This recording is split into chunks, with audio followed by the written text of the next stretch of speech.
is Law Nation Freestyle Talk Conversation. We're going to talk about the first pad day, if possible, expectations, without hesitations, of course, deviations to the matter. On top of that, ladies and gentlemen, things to look for.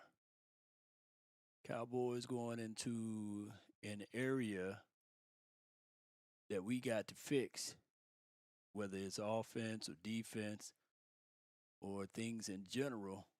We need to get things going. Now, for those who tuning in for the very, very, very first time, this is what we do, baby. We we talk Cowboys football and beyond. We gonna get it going the best way possible. So, with that being said, let me set up everything. I'm hotel law right now, and we gonna get things going. Ain't that right? Right at ya. Cause this is the end. Yeah. Ooh. Now, I don't have it all set up like I wanted to, but I figure since I get off the road that I get a chance to talk to you guys on a Law Nation level style of conversation. Appreciate y'all so much for jumping in and tuning in. Now,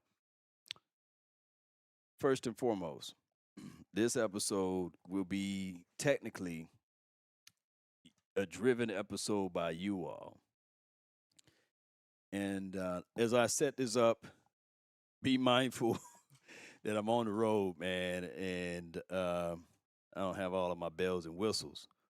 But when I do get them all going, it's going to be a good thing, not a bad thing. Ain't this right? Put a one in the chat if the audio straight. Keep everything else the same. Put a one in the chat if the audio is straight. And then I'm going to try to get everything going one way or another. Y'all know how I've been doing, man. So far, give me who you guys think been balling out from your perspective, because tomorrow will be my very first time resting eyes on these individuals, and hopefully the the the pad levels and stuff like that would be transferable enough for us to see things and get things going and these sorts of things. And I'm gonna talk to y'all as long as I can until myself get all tired and trying to get my circadian rhythm going. Y'all know how that goes too, right? Y'all know how the circadian rhythm goes and all of that good stuff. Sharing is caring. Sharing is caring. Yeah. Yeah. What's good with you? I see you over there. Common sense, baby. I see you, fam. Volume's a little low. How about now? The sounds of soft souls and hits oldies. What about now? The volume. And I gotta speak low because I'm in a hotel suite and I don't want Pookie and Ray Ray to be like, hey man, this dude over here with the beard, man. Can I be moved, you know? Yes, indeed. So I gotta talk low. I gotta whisper. The whisper hour. Now, if y'all seen this headband, I had this headband is 10 season strong. Let me say that this headband is 10, you see it? 10 seasons. You can go look back on videos and you will see that this headband is 10 seasons. It's withered, it's teared, it's been with me every Oxnard trip I've been to. I've been to Oxnard since 2016, 15, 16-ish. And I've been doing YouTube since 2016-ish, all of that good stuff. So appreciate you. Yeah, yeah.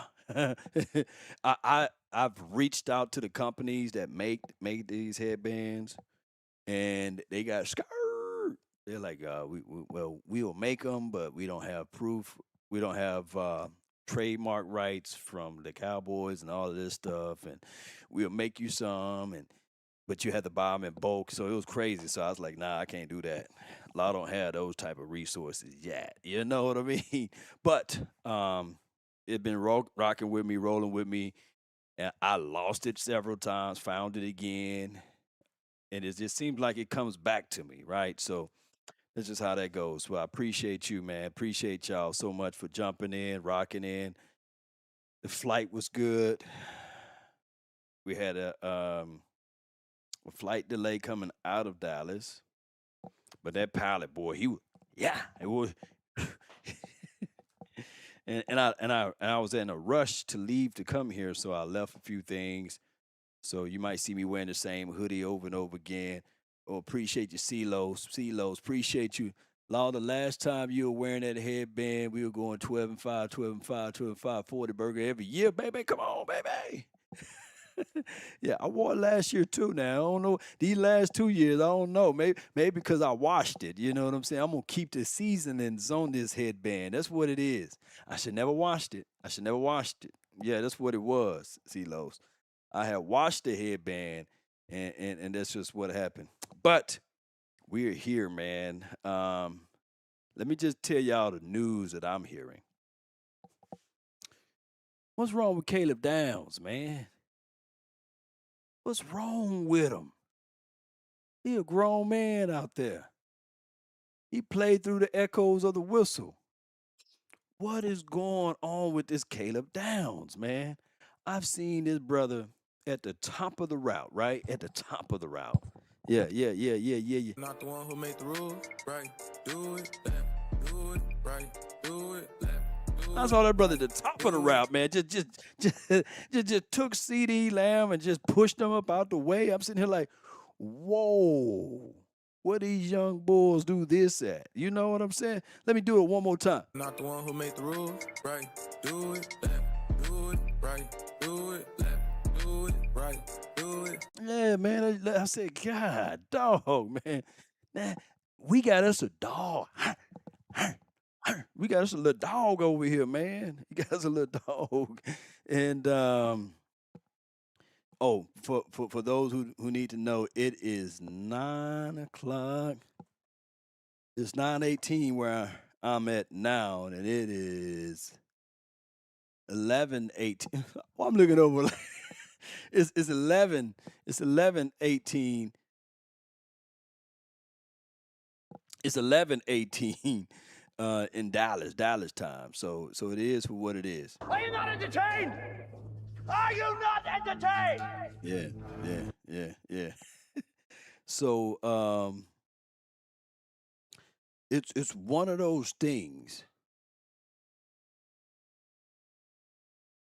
that tomorrow I'm going to see how pissed off Down's going to get when somebody kind of like try to lower their shoulder at him, try to run him over a little bit because they mad at him, or the inverse on how he likes to take the attack or the approach to go back at the opposition that scored on him or get at him. Here's another thing, and I peep game. The Chauvin Revel, appreciate y'all, man. Yeah. What's up, Toxic Splendor? What's good with you, fam? And Seabass, shout out to everybody that's watching. I got when I look that way, I'm looking at my chat before, because I normally have my chat like right here. Maybe I'm going to have to figure out a stand so I can look at chat right here, because I want this to be an interactive show. Shout out to you, Lonnie Cabal wins. How long gonna be in Oxnard? For at least a solid week.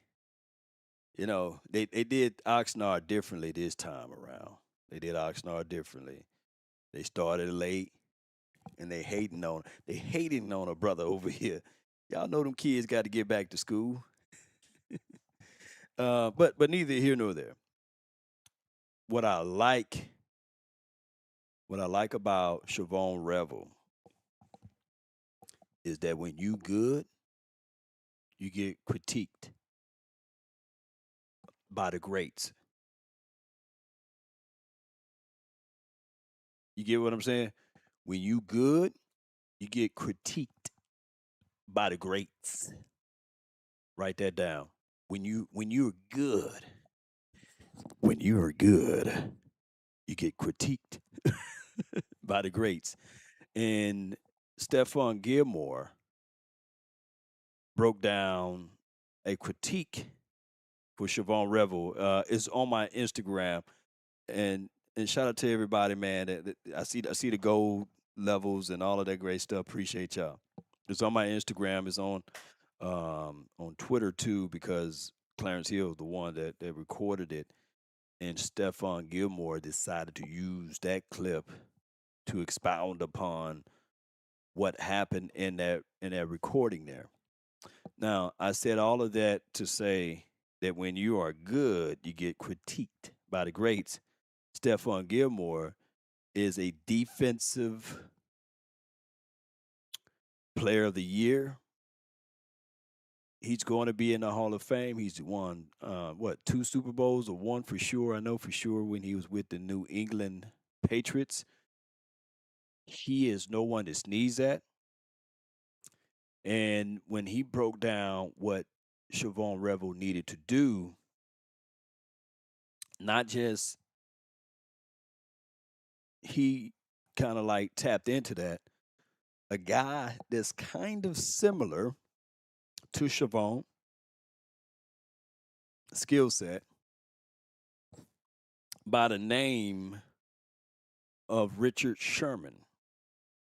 He also add to what Siobhan Revel needed to do better at, and I loved it. Right. Because if that was Anthony Brown, no one would give a damn, right? If that was who was the guy we used to have here, another AB Booth, Andre Booth, it wasn't nobody critiquing him, right? And no offense to Kyer Elam, but if that was Elam, we didn't get a chance to say. Well, I sound like one of the preachers. You didn't get a chance to see the greats critiquing him. So let's give a round of applause for that. I'm not the one who make the rules, right? Do it left, do it right, do it left, do it right, do it. Yeah, so that means that there's greatness that's in the confines of Siobhan Revel. And I like that. I do. So tomorrow, now he's not wearing a knee brace, but he's wearing a protective sleeve, right? And I hope it's a copper sleeve. I'm gonna see him tomorrow, and we're gonna talk to Revel tomorrow to see what's what and all of this good stuff. But one of the things that I do like is him accepting the critique and not feeling butthurt. There's a lot of people that's in this space that disregard the critiques from other players. Now, I get it if you disregard critiques from people that's sitting here armchair in this thing, but when somebody played the game, they got the accolades and the stats and the facts that quarterbacks shy away from. Then you make sure you adhere to that. You know what I'm saying? It's too late, I'm man. not the one who make the rules, right? Do it left, do it right, do it left, do it right, do it.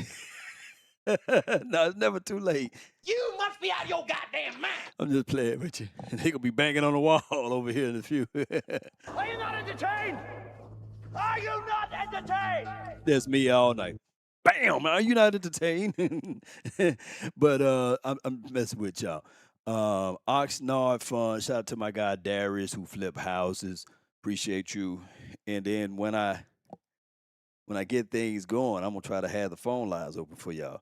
We got D Shift Q&As will be accepted. Yeah, tonight. How long can you stay up with the law? All right, let's see what we got here. D Shift says, F them haters from the other side. First $10 chat, get some appetizers or something. Tell them boys to tighten up because it ain't some soft, charming toilet paper ish this season. Keep the D out your mouth. Yeah. And speaking of that, shout out to you, man, and shout out to everybody, man, who's supporting, man, sending money over and stuff like that. Let me tell you something. Let me tell you something.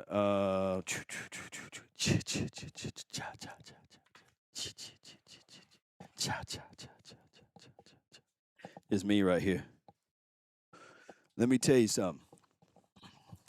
Let me tell you something. Appreciate the stars. Tomorrow, 5:30 California time, me and Big Game James and producer G will be live. I was at this restaurant and it was good. It was good. It was good. I don't know if you guys can see it, but that burger, look at it, $23 for a damn burger.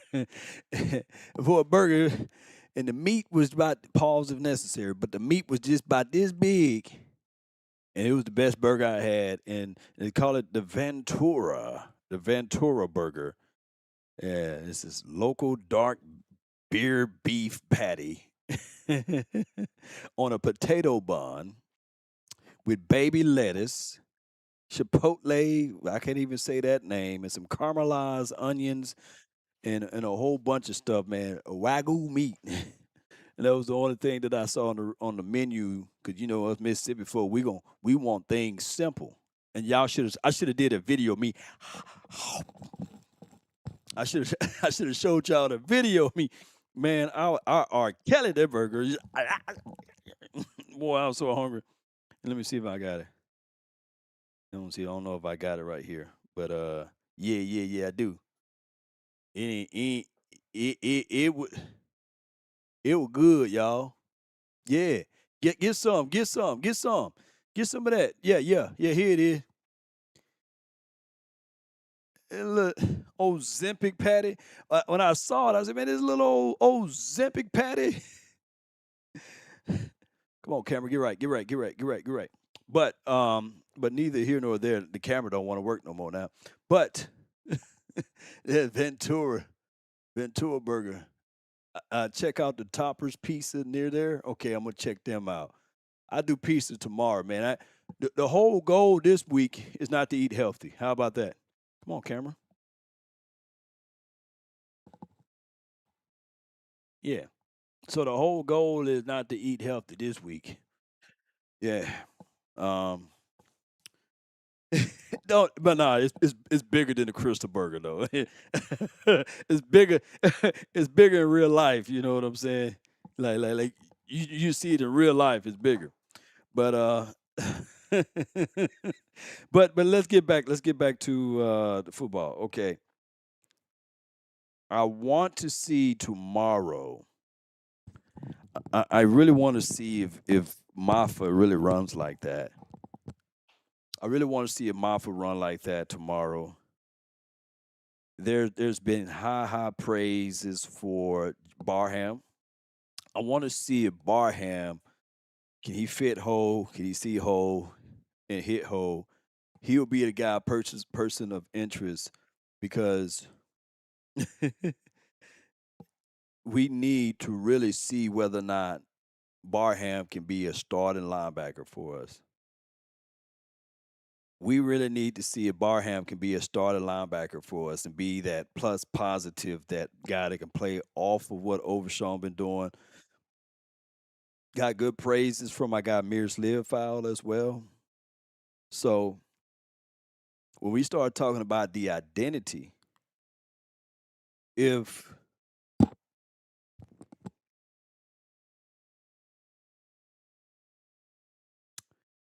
the offense is going to be Gotti, greatest offense there is, and if this defense starts shutting down this damn offense, then what the damn defense is going to be called? You know?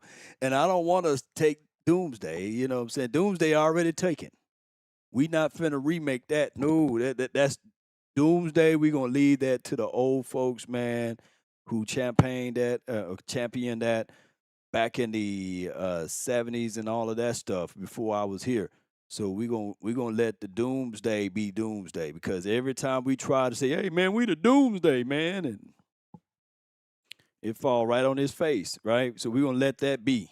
You know, And on top of that, we're gonna come up with a good, unique name for our own selves, man. On this defense, I don't want us to remake up any defense because when they came out with Gotti on the offense, I said, man, I said, damn, man, that go hard, man. That alone should make you want to win some games, man. Gotti. And then you can come up with so many things. Gotti, you know what I'm saying? She, come on, man. All of my Italian fans out there, man, they're like, yeah, man, yeah. So shoot, come on, man. And I don't like no hot boys, none of that stuff, man. Leave that to the Louisiana and all of that stuff, So leave that hot boy stuff alone. We just gonna look this defense. I know they're gonna come up with something clever, and I can't wait to see that. But did y'all see?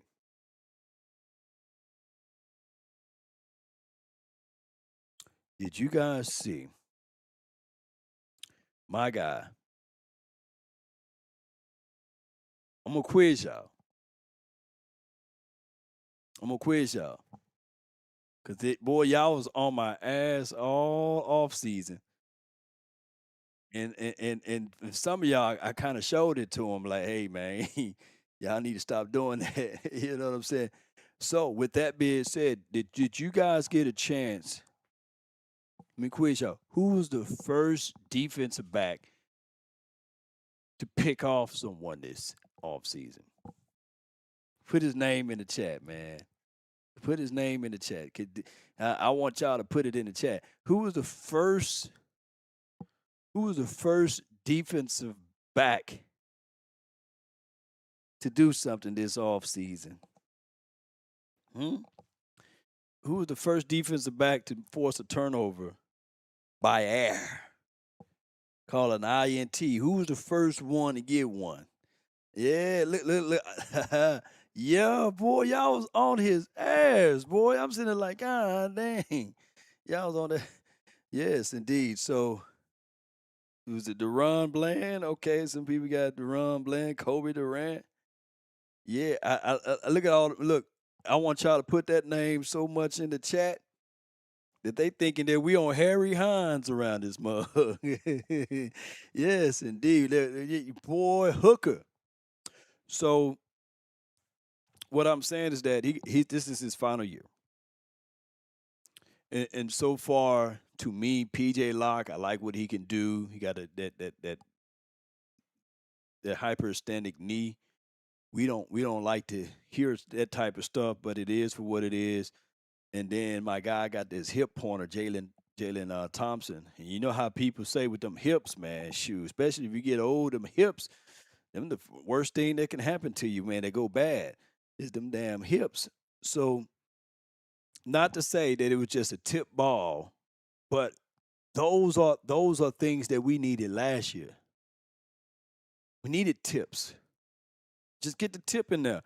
And then you can boy, sometimes all it needs sometimes you can just get the tip in there and then all of a sudden some things happen. That's all I'm saying. And it happened for us in a good way. Pause if necessary for those who minds in the gutter. But all I'm saying is we need to figure out ways to continue to be hungry and aggressive like that and then let this be contagious. That energy can carry over to the regular season. And then from the regular season, that energy can carry over to the postseason. And then from the postseason, that energy can carry over to the you know what. So it just starts with the tip of it. So sometimes you just got to get it in there one way or another. So put TIP in the chat, baby. TIP, baby. Oh, and by the way, their drink's good over there too, though. Yes, indeed. Nobody got deflections, and it is for what it is. When we start to look at that, appreciate you, Queen Cowboy. I'm awake. I'm awake. Yes, indeed. TIP. Let me see. I need to see tips in there, man. I need to see tips in the chat. There we go. There we go. There we go. There we go. There we go. Yeah, TIPs, man. So tomorrow, put it like this: if you already been to training camp this year, put TC in the chat so I know who already been in training camp this season. Let me see TC for those who are in Oxnard right now. Put TC, that stands for training camp. Yeah. Yeah. Okay. Tips, I see you. Shout out to you, Roy. Shout out to you, West Texas in the building. Podcast, man. I need to check your podcast out. Jerry. Now, Jerry's still signing autographs, man. I know you've been at the camp. Brandon, you here already? Okay. I'll see you tomorrow. Okay. Tell me the energy on Christian Parker. I need to know. I wish y'all can call in and tell me. Tell me the energy of Christian Parker. Is it similar to like? Because I'm not giving him Zim. I'm not giving him Eberflus. He got to be somewhat close to Daniel Quinn, right? He got to be somewhat closer to Daniel Quinn on how he ran things, / Chris Richard because he a brother. So he might be having some of those type of things in training camp. Let me know if I'm wrong. If he's like a mixture of a Dan Quinn, Chris Richard type, high energy, would cuss you out on the sidelines, talk to you, make jokes. 90-10 on CP. Okay.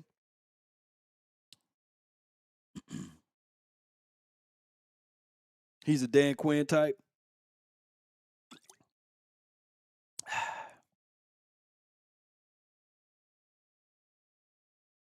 That's good. I want him. We know what this offense is capable of, right? So if this defense can have some type of moxie, man, some type of grit, some type of okay, you showed your ass off now. You caught the ball on me. That's good. Do it again, and then we're gonna throw these hands, not in a way whereas you punching, but in a way we make you pay. Now, the other day I saw a clip of Brevin Spanford getting mad at Downs because he was being an agitator, right? Was that Brevin Spanford? Because Downs was like fighting and clawing for the ball. I like that. Yeah. To be on business. What's up? All right, so going for the podcast, Law, that D line looks soft. No pads. No pads. That's why the D line may be soft right now. Yeah, because you want these D linemen to attack inside. You know, you grip, get rip, disengage, and then get upfield, bend shoulder. So a lot of pad level stuff, hand placement. So when you got now they had shells the other day, so that's why it was a little slippery. That's why they were still able to get a little aggressions going. But now tomorrow it's gonna be full pad. So if it's a D lineman, you can get inside, rip, yeah, you know what I'm saying. Get that hand, you can control the chest. But when you ain't got nothing there, you ain't got no pad there. You just grabbing on some flabs and stuff like that from the O line. So the offense should have been a little bit ahead of the defense, to be fair. But these pads, come on, I'm thinking it's going to be a fight tomorrow.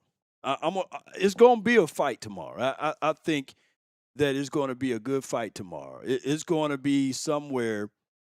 It's going to be somewhere whereas somebody that went a little bit too far, and they're going to look in the stands. They're going to see they squeeze or something. They're going to see somebody say, ooh, and they say, all right, do it again. And it's going to be stuff that can get things going. Spanford is mad that Michael Triggs is taking his spot. I seen Michael Triggs touchdown. I seen a Michael Triggs touchdown. We're gonna see what Trig's gonna do tomorrow. Rashawn Gary look unblockable.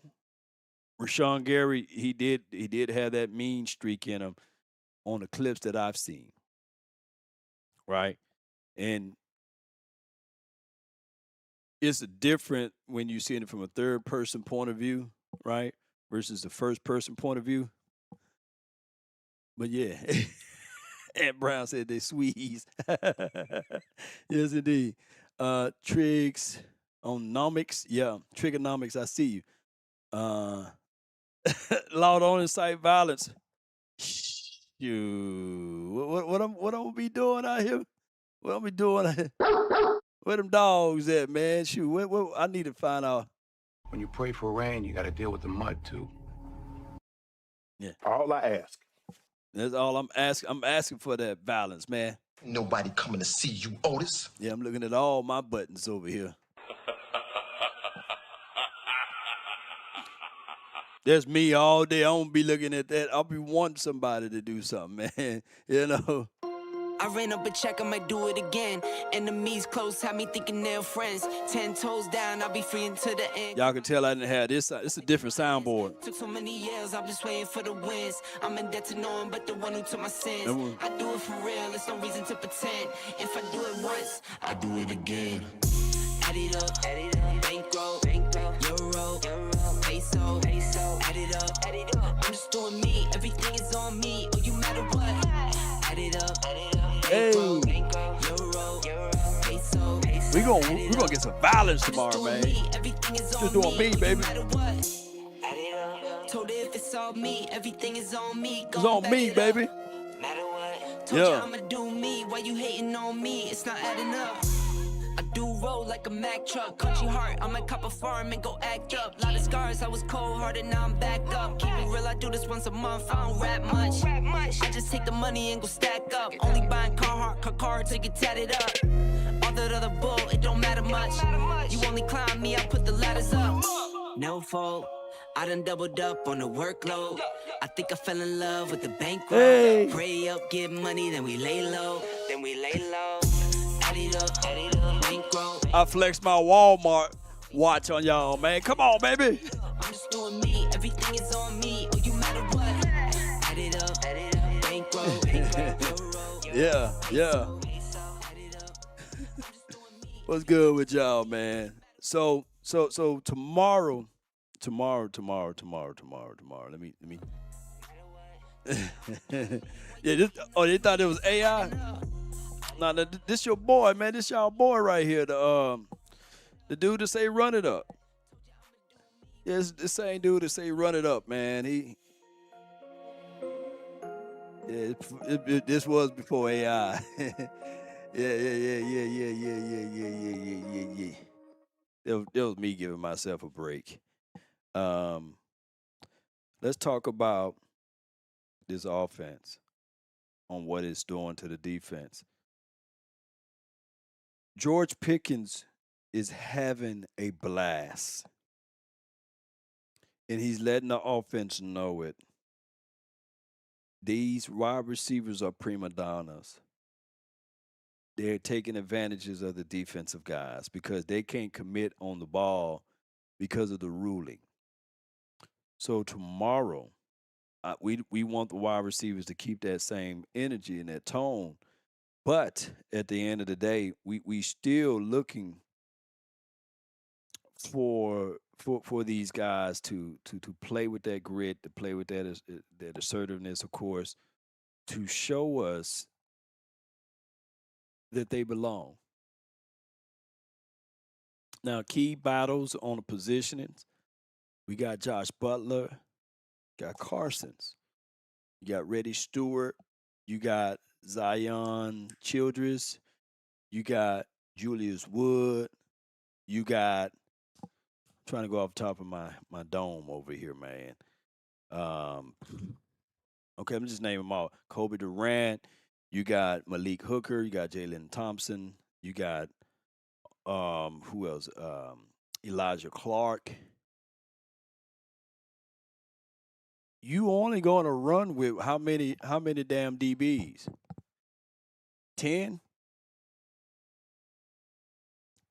that probably be too many right there, right? Somebody, in order to make this team, you're going to have to make special teams.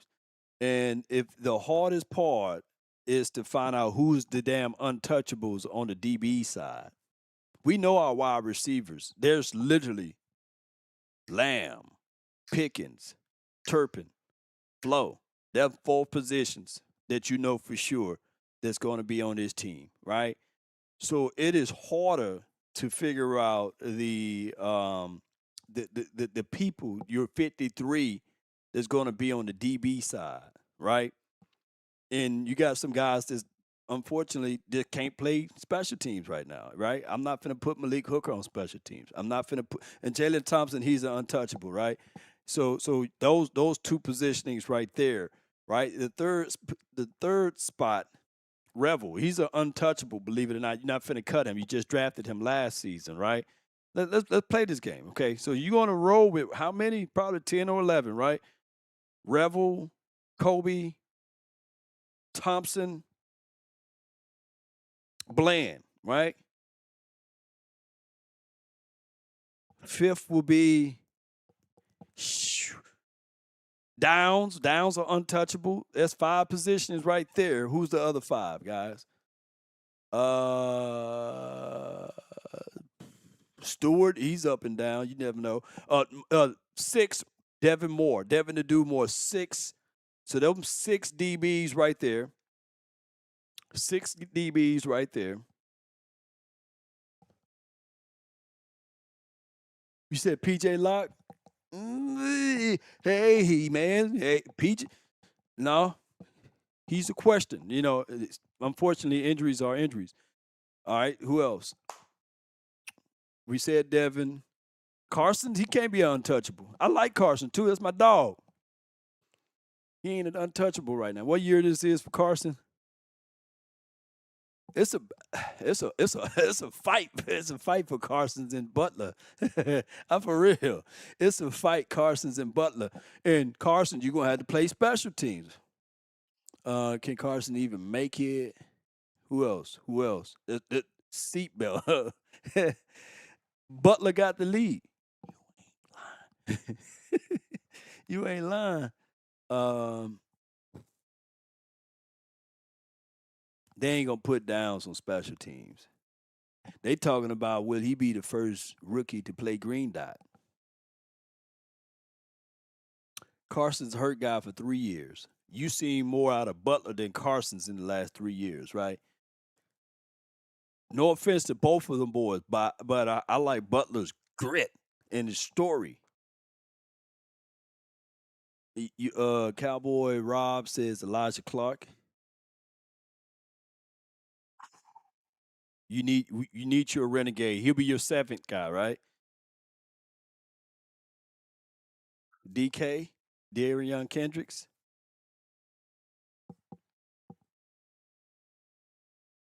8. Okay, so 8. 8 would be Kendricks. I still got Butler ahead of Kendricks and Clark.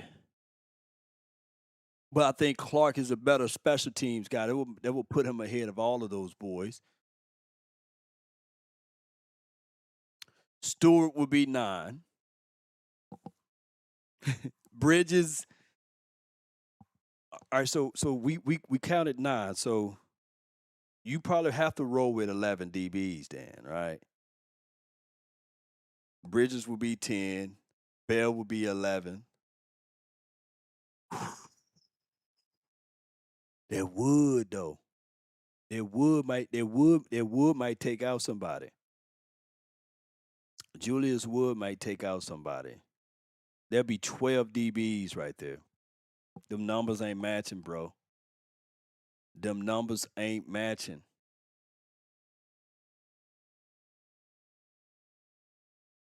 Yeah, I'm at camp right now. Them you see how hard it is. So on the back end, right when you get to like your DB6 or DB7, there's gonna be somebody cut that's gonna be good. And it could be like what we seen last season when we seen my guy Keemon Hall, right? Keemon Hall, to me, Keemon Hall was balling. Like, I was like, shoot, he making his team. He made the team, him and Zion. We liked it. And then all of a sudden, before the season kicked off, both of them was gone and they brought in Reddy. I hated that move last year. But then Reddy is growing on me because of his grit. But my only con to Reddy is that he got no foot speed. And I ain't trying to call the man slow, but I'm like, damn, dog, you going to have to beat your feet. Yeah. Beat your feet. Malik, I'm holding on to Malik because of the simple fact you got to have your veteran presence in the room, right? If I didn't see people gravitate and watch film and study with him, then I would have been like, yeah, get him up out of here. And fortunately, this dude is balling, so he's what he is. So I like what he's doing. Like Seabass said, no, Law, he's slow, Yes, he got to have the. I don't know. Can you give fast overtime? Sean Lee did it. Jason Witten figured it out. I don't know no brothers that get fast overtime. Brothers, either you slow, you slow. I never seen a fast, slow brother.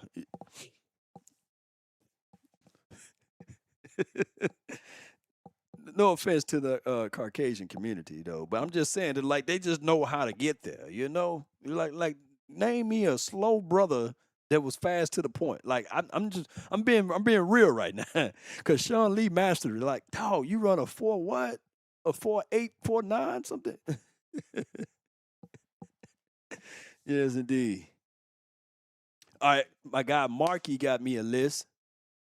Bland won, and we talk. He put them in order. Yeah, put them in order like the Untouchables.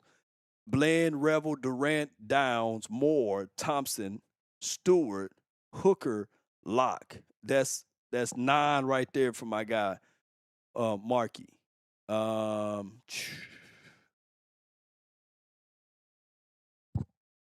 Reddy is a nickel. And you got to have your nickels, though. You got to have two-way goals.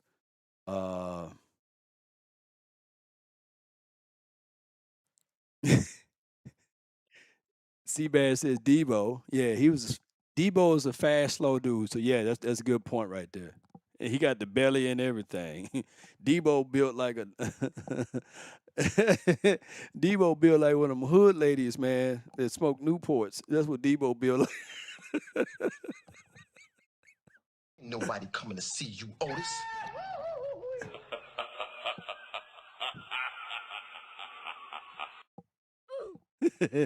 Debo built like a hood chick that smoke Newports, man. Man, shout out to Debo, man, that's pregnant. But he was yesterday. I like Childress, Butler, and hold on. Like I said, Reddy still got grit though. You can't take that away from Reddy. So I like Reddy Stewart to that degree. Let me see Debbie Debo. Let me leave Debo alone. I heard he signed back with the Niners, man. Oh, I got a fast, slow guy for you. He used to be the running back for the Steelers back in the days. Le'Veon Bell. Le'Veon Bell Le'Veon Bell was a real slow, fast guy. Mm-hmm. Come on, man, not the Newports. All right, Virginia Slims, man. All right, Donald says, "What's up, man? What's up, Law? It's Donnie. Welcome to Cali, baby. Hey, appreciate you, man. Appreciate you." Benson and Hedges cigarettes, boy, you way back in the day. The bus Jerome Bettis. Jerome Bettis, ESPN News. We're here live. Clowney back to the Texans. I saw that news. We saw that news. All right, so with all bull sugar aside, the tight end categories. Who we rolling with? Berg, untouchable. They ain't moving on from him.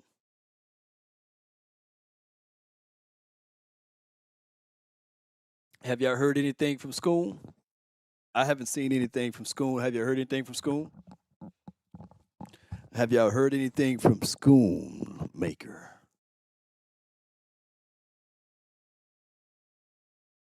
Have you heard anything from Schoonmaker? So we can literally have a tight end room, whereas it is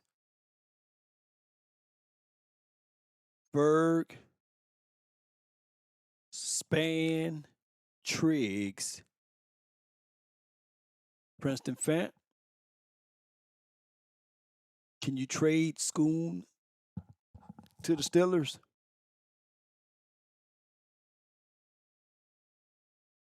Can you trade Schoon to the Steelers? It's happening, Seabass. We winning. We winning, man.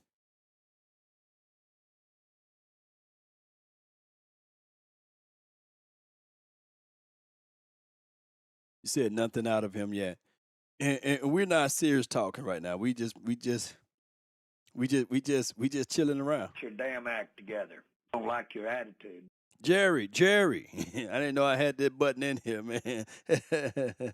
Like, this motherfucker don't miss. No, he's fucking good. Yeah. That motherfucker don't miss, man. He's good. In the heat of battle, he don't miss. No. In the heat of controversy, he don't miss. All right, so give me Triggs, okay. All right. The next thing that we're looking at is this right here. Oh, hold on. Let me see. Boom, boom, boom, boom, boom, boom.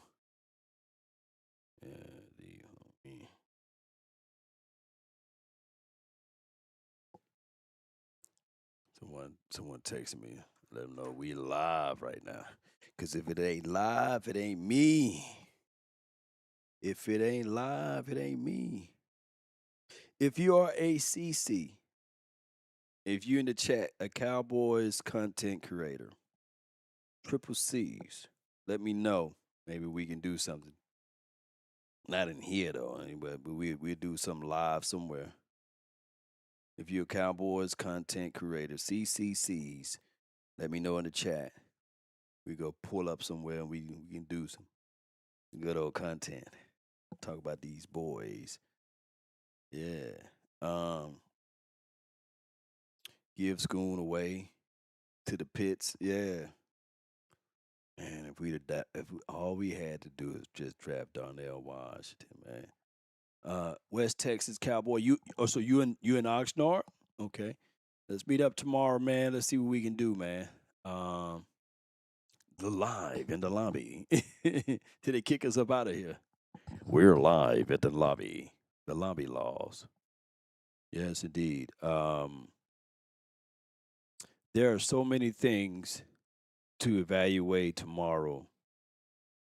The intensity, the pace of the game, the speed of the game, the impact of like what the coaching level is going to do. What I'm looking for. Let me tap into my serious mode right now. I'm really going to look at. I do like what the linebacker coach is doing from SMU. His name is at the tip of my tongue. I like what he's doing with Overshawn from afar, right? I like what he's doing, like extra hands-on Z guy. We are a long way from Scott McCurley's of the worlds, right? And whoever the hell was the linebacker coach last season, we are a long way from there. And the other people that I'm going to be looking at is Ron Smitty, and I'm going to meet up with Ansley to see what's on his mindset with the DBs as well tomorrow, and as well as we going to look into Marcus Dixon, what he can and can't do, and all of this stuff with his D line. I really, really, really like what he brings to the table, far as his accolades in the last 2 to 3 years. And one of the things that's really spotlightable for Marcus Dixon, I'm wagging my finger like, what's really spotlightable for Marcus Dixon is the simple fact that he was the D-line coach in 2021 for the Rams when they had that particular unit there. and they had a lot of dogs on that team. So, Scott Simmons, appreciate you, Jerry. Jerry, appreciate you, man. Where you at? Where you at when I need you? Get your damn act together. Damn, Jerry. Damn, Jerry. You know, so I really will be looking at those things, and the reason why I'm saying that we're going to do a lot of comparisons and analysis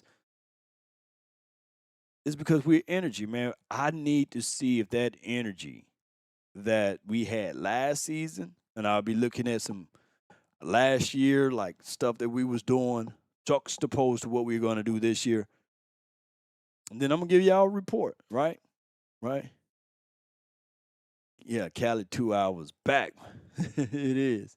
So it's 12:01 right now. I'm messing up everybody. Somebody right now, let me see what this dude doing, man. Law Nation still up. Yep, it's only 9. It's only like 9, going on 10 o'clock where I'm at right now.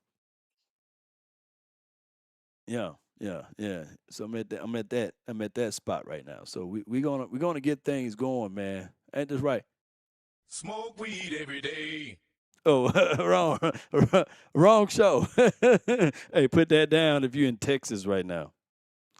Dallas, if you from Dallas, you better put that down, boy. They give you 180 days for less than for less than 2 grams.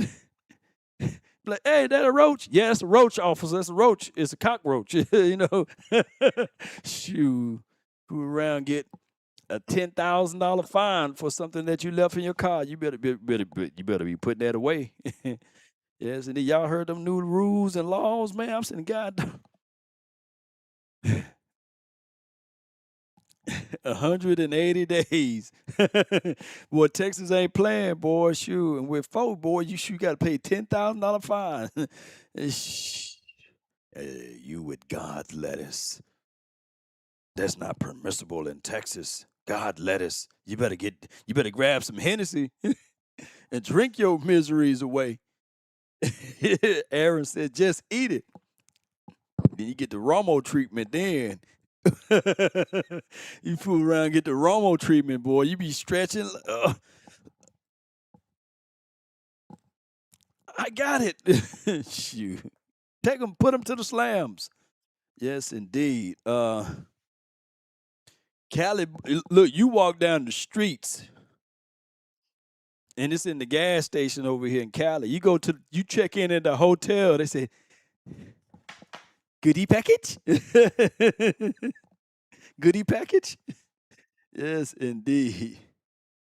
Yes, indeed. Who is RB2, Keith? I'm looking for Malik Davis to be RB2. But I haven't heard anything from Malik Davis this offseason. I haven't seen not one clip of Malik Davis even touching the ball. If y'all seen him, let me know. You know. So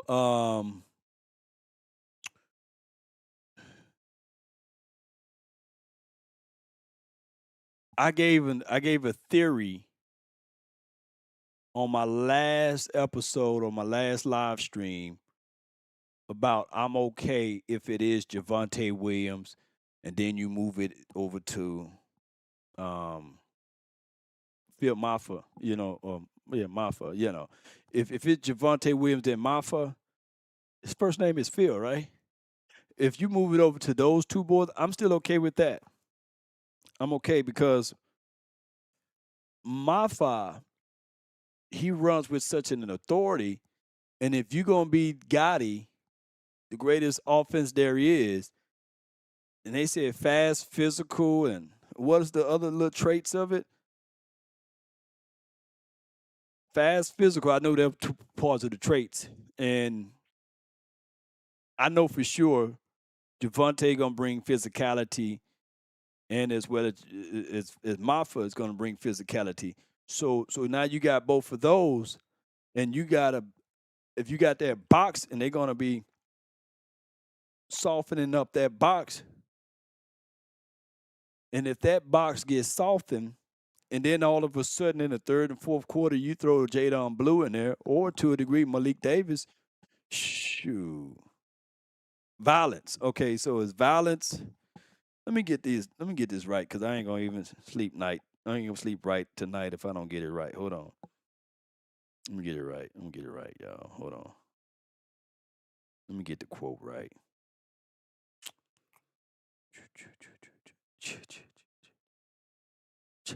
Okay.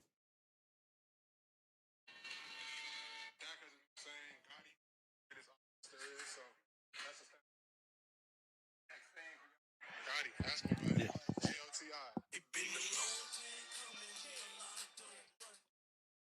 All right. I'm gonna wake up everybody. All right. So he says fast, physical, violent, and imposing our will on opponents. So fast, physical, violent, and imposing our will on opponents. Dak Prescott news saying, "Gotti, the greatest offense there is." So if we gonna be doing this, let me see if I can rewind so y'all can see it all together.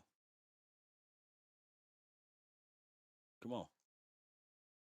If we gonna be doing this, man, if we're gonna be having this kind of caliber of offense out there, fast, physical, violent, opposing your will, then you can't be soft. You can't be starting off slow. You got to oppose your will. So when you see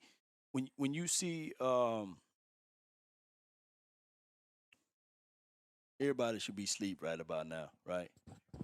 Everybody should be asleep. So what I'm saying is when you see that lion out there in the Serengeti and there's a gazelle or a zebra, that lion is not asking, "Can I bite that ass?" Right? That lion go take it, said ass. He go eat it. So that's what this offense supposed to be like: fast, physical, violent, opposing your will. This shouldn't be no polite offense. May I score a touchdown? No, I'm taking this touchdown. I'm scoring it. Right? Should I be allowed to get this first down? No, I'm taking this first down from you. That's what this offense should be. Torch them, relentless. So that's what we want, and that's what it should be. Yeah. All right. So, what other topic you guys got? How long I've been live too, by the way? I feel like I've been live for 10 hours. Um, what other topic we got? We're gonna be looking at the offense. Oh, we're gonna be looking at the defense. We're gonna be looking at the defensive coaches. We ain't gonna talk about special teams. That ain't nothing we need to talk about right now.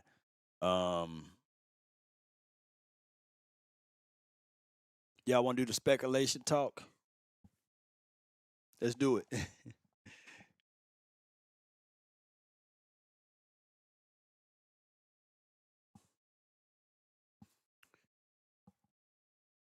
Who likes the ideology of the Cowboys not just taking a look at Jordan Brooks? I saw a piece from Coach Marv that the Cowboys could be looking at Highsmith as an option. Well, I think that's how you say that man's name. Would you be considering like a Highsmith or somebody like a Josh Sweat or Max Crosby? Of course, we talked about Max Crosby into. Oh, dang! There was a post out there that Max responded to the topic matter of the Cowboys. Do anybody have that article? Let me see if I can pull that up right quick.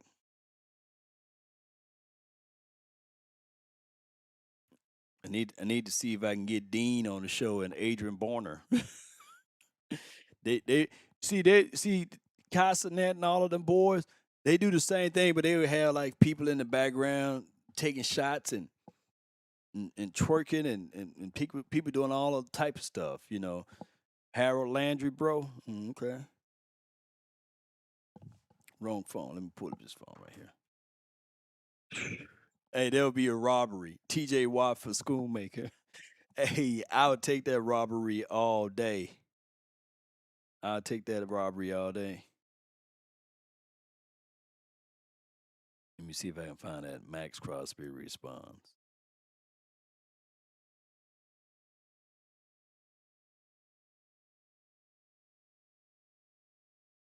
He said Max Crosby wife. I didn't know he was married. All right, see.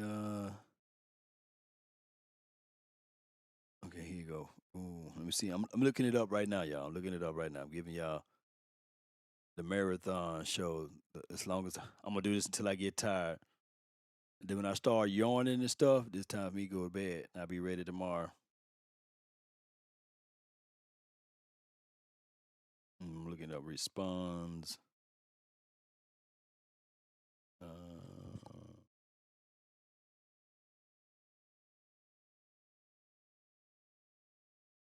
Two Cowboys. Hold on. Appreciate y'all so much. Can't hear this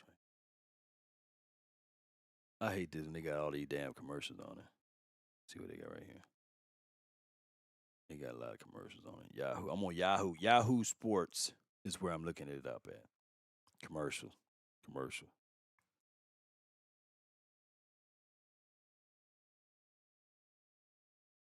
There you go.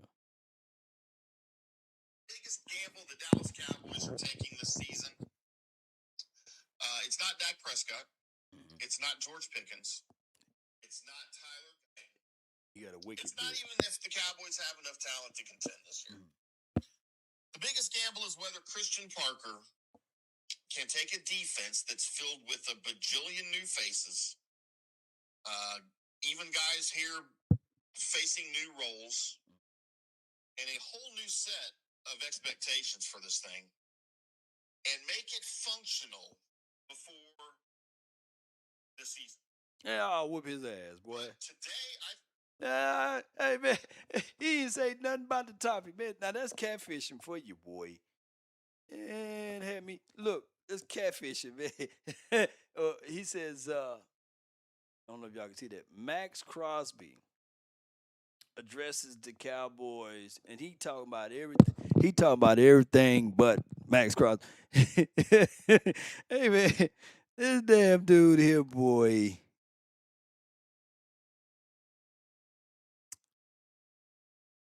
I'm just joking with him. Yo, he cool people though. I'm just messing with him. All right, just messing with him. Shit. Had me looking everywhere, man. He catfish. He got me. He won. He won. He won. He won. Had me looking through. He had me looking through everything. Max Crosby responds, but then he said the biggest thing about the Cowboys is it's not that the Cowboys it started with a C instead of a K, but the biggest thing about the Cowboys is that's exactly what he said. He got me though. He got that view out of me. I don't had to watch 2 commercials for him to say the biggest thing about the Cowboys is it's not Jerry Jones and definitely not Stephen Jones. It's Christian Parker. And let me tell you something, the biggest thing about Christian Parker. We all sitting there like, yeah, what's that? You know, I'm trying to get into the Max Crosby thing. He gonna go get Max Crosby? Is that the biggest thing is Christian Parker, this is his first year coaching. I'm like, God dog, boy. He got me. He got me, boy. He got that view out of me, man. I ought to start doing that. And I'm just messing with y'all. Yes, indeed, people put titles in the storyline. Dak Prescott traded to the Colts. All of the Dak haters like, yes, we going to the Super Bowl. We got Daniel Jones now. But no offense to him, man. No offense to Smooth. It is crazy. The schedule doesn't allow for the wait and see. You have to be ready for the game, and you have to load it to get ready for the chip. That is Hector. You're right, Hector. The thing is with the Cowboys is that we're such a visible organization, we're such a visible franchise that Jerry Jones is in fear of like players getting hurt and then he lose a lot of that like visibility as far as money and all of this good stuff. So what tends to happen with Jerry is that he don't want none of his players to play in the preseason. So he uses the preseason, like the dress rehearsals and all of that. He used those games like the um the Rams and the joint practices that we're going to do with the Saints, right? So that's going to be our dress rehearsal. The only part of the problem is, yeah, law to the Raiders. Hey, last year we had a guy from the Raiders here at Oxnard, so they do come out. We had 49er guy to come out here and a Rams guy. So we gonna see probably a guy from the Raiders to here tomorrow at Oxnard camp. Appreciate you. So that's the problem. I miss the old way that we used to do preseason games, whereas we all knew that week 3 of the preseason, that's the dress rehearsal. Week 4, that's the glorified I'm trying to make the team game. Whereas you just going crazy to see if you can make that team, that final roster, right? And how they used to do cut days back in the days. They used to I think they just cut you all at once now. You go from 90 to 53 right then, just like that. I used to love it when it was just like a slow progression. Like you go, like back in the days, you go run and see, hey, did I make the team? Did I make the team? Oh, my name is not on the list. I didn't make the team. And you get mad and you go show mama, oh, mama, I didn't make the team, man. Mama. Then mama tell you, baby, you just get out there and work harder. You know what I'm saying? Look at this law, law, law, law, law, law, law, law, law, law. That's my guy, man. That's my guy, Scott. That's my guy, Scott. Y'all know where that came from? That came from that came from way back in the day, man. Way back in the day, I think it was Amari Cooper. He was scoring touchdown left and right, and we had just got rid of Amari Cooper because Amari Cooper was right about that C19 jab. That he was like, I'm not finna do that jab. And a lot of people mad at Amari Cooper because because he told Jerry the truth about that jab and stuff. And the thing is, with people that understand like certain things, they be right for many of years, but be considered wrong for many years. Like Kyrie Irving, Amari Cooper, and the other those boys. Look at this law, law, law, law, law, law, law, Them boys be Law. right, man. law, Mhm. law. Yep. Halle, man, appreciate you so much. Thank you for jumping in. Thank you for tuning in to the Law Nation Film Session. Yes, indeed. People, late night long. Cooper's not playing anymore now. I think he's going to go ahead and retire. I think he don't have no more steps. But he had like at least 2 more steps in him, man, before we let him go. We had about 2 more steps in him. Stephen A. Smith had to apologize to Kyrie.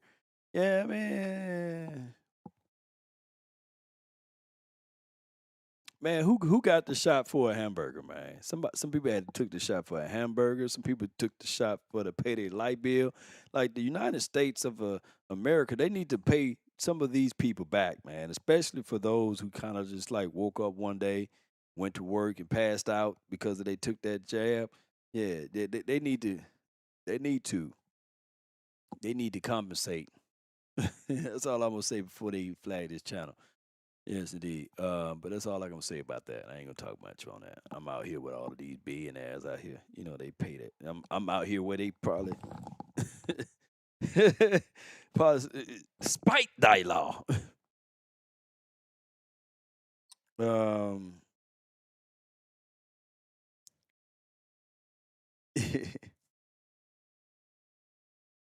Jerry said he had 10 booster shots, and he's still alive.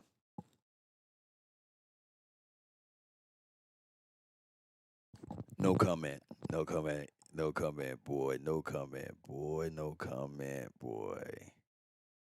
Because I might bump into good old Jerry tomorrow. I would say what funded a lot of things that Jerry was doing. Named Pfizer. Oops, that's Lord have mercy. Let me go back. All right, so we was talking about coaching and then what we gonna expect from coaches this year. Yeah, we talking about that. I think I ran out of topics, but that's okay. Law got y'all, man. Look. I'm gonna find a way to get some topics. Hold on. That's what we do. This is what we do. We find some topics, baby. Here we go. Yeah. Yes, indeed. We'll go to. Hold on. Give me 105. We'll find some topics for y'all. Okay. Topic City.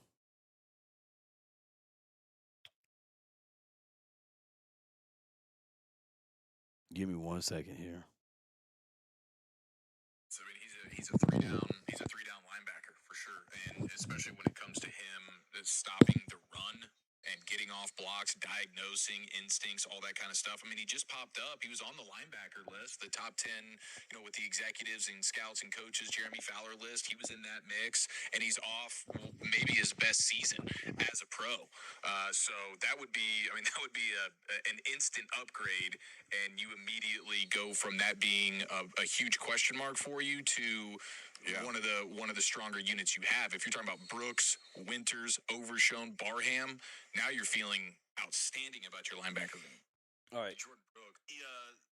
So a lot of this offseason. Hush your mouth. Okay. So let me play devil's advocate right now. If you Overshown and if you D Winters, that's the guy I need to be looking at tomorrow. What number is D Winters? Y'all help me out. What number is D Winters? I'm going to be looking at him tomorrow. Remind me tomorrow. Say, hey, Lord, go look at D Winters. If you Overshown and D Winters, you Mears live foul and you Bam Bam. How you feel about all of this conversational piece about Jordan Brooks? Are you happy? Or you sitting there like, hey, y'all got to at least let me see the field. Let me get the pads on first before y'all start talking about this other person. You see, I'm going to showcase to the world that you don't need to spend all that. That's my money. If I'm D Winters, I'm sitting here like, he 53, appreciate you, man. Shout out to you, Jerry. So I'm D Winters, oh, you going to do this to me? You get me over here, and it's the other guy, Robinson, right? It's the guy named Curtis Robinson. What number Curtis Robinson is? If you D Winters, Curtis Robinson, Overshown, Mears live 5, Bam Bam, you should have an axe to grind. Mm-hmm. Yeah, you sitting there saying, all right, cool. Yeah, y'all keep bringing his name. Y'all calling his name out like candy, man. Y'all don't see this sweat out here? You don't see me out here busting my chops out here? You gonna do this? You gonna do this for me? You gonna do this to me? Uh-huh. Yeah.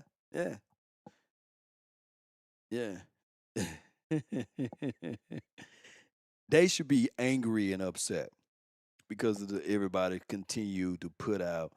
Curtis Robinson is number 42. Okay, I'll be looking for him. Yeah. So that's what I like. I like, now, granted, we would all take a Max Crosby, a Josh Sweat, Keith Sweat. We would take to a degree, like you said, Jordan Brooks, all of these boys.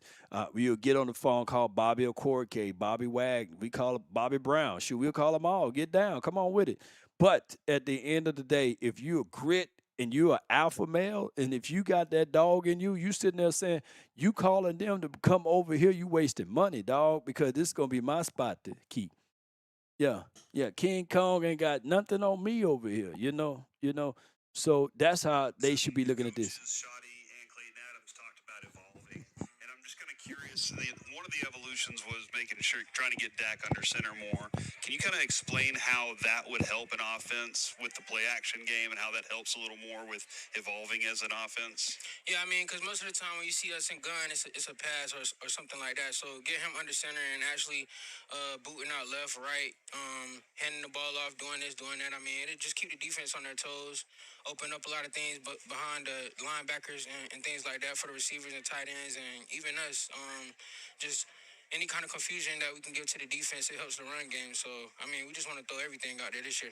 I'm not sure how much of the Sean Payton offense was different than what you did last year, and even from what you did earlier in your career before the injury. But it looked like you were very comfortable in what this offense was last year. Was there something similar that you kind of understood better, or did Clayton Adams just make it a lot easier, or was it that front that really made it easy for you?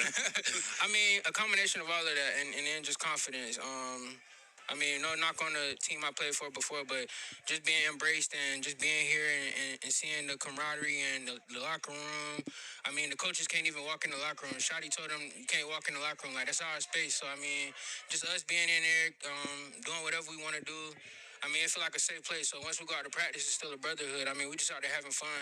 I told Sam when he signed, Sam Howell, I was like, bro, it feel just like Chapel Hill. I said, it feel like college. And then he came up to me yesterday. He was like, bro, I like this. Like, this really do feel like college. So, I mean, it's just that brotherhood that we got. I feel like that makes things a whole lot easier. Knowing that your brother got your back. I like that. I like that. Oh, I like that. Oh, boy, that's good stuff right there, boy. Um, I'm gonna start. I'm gonna start with culture.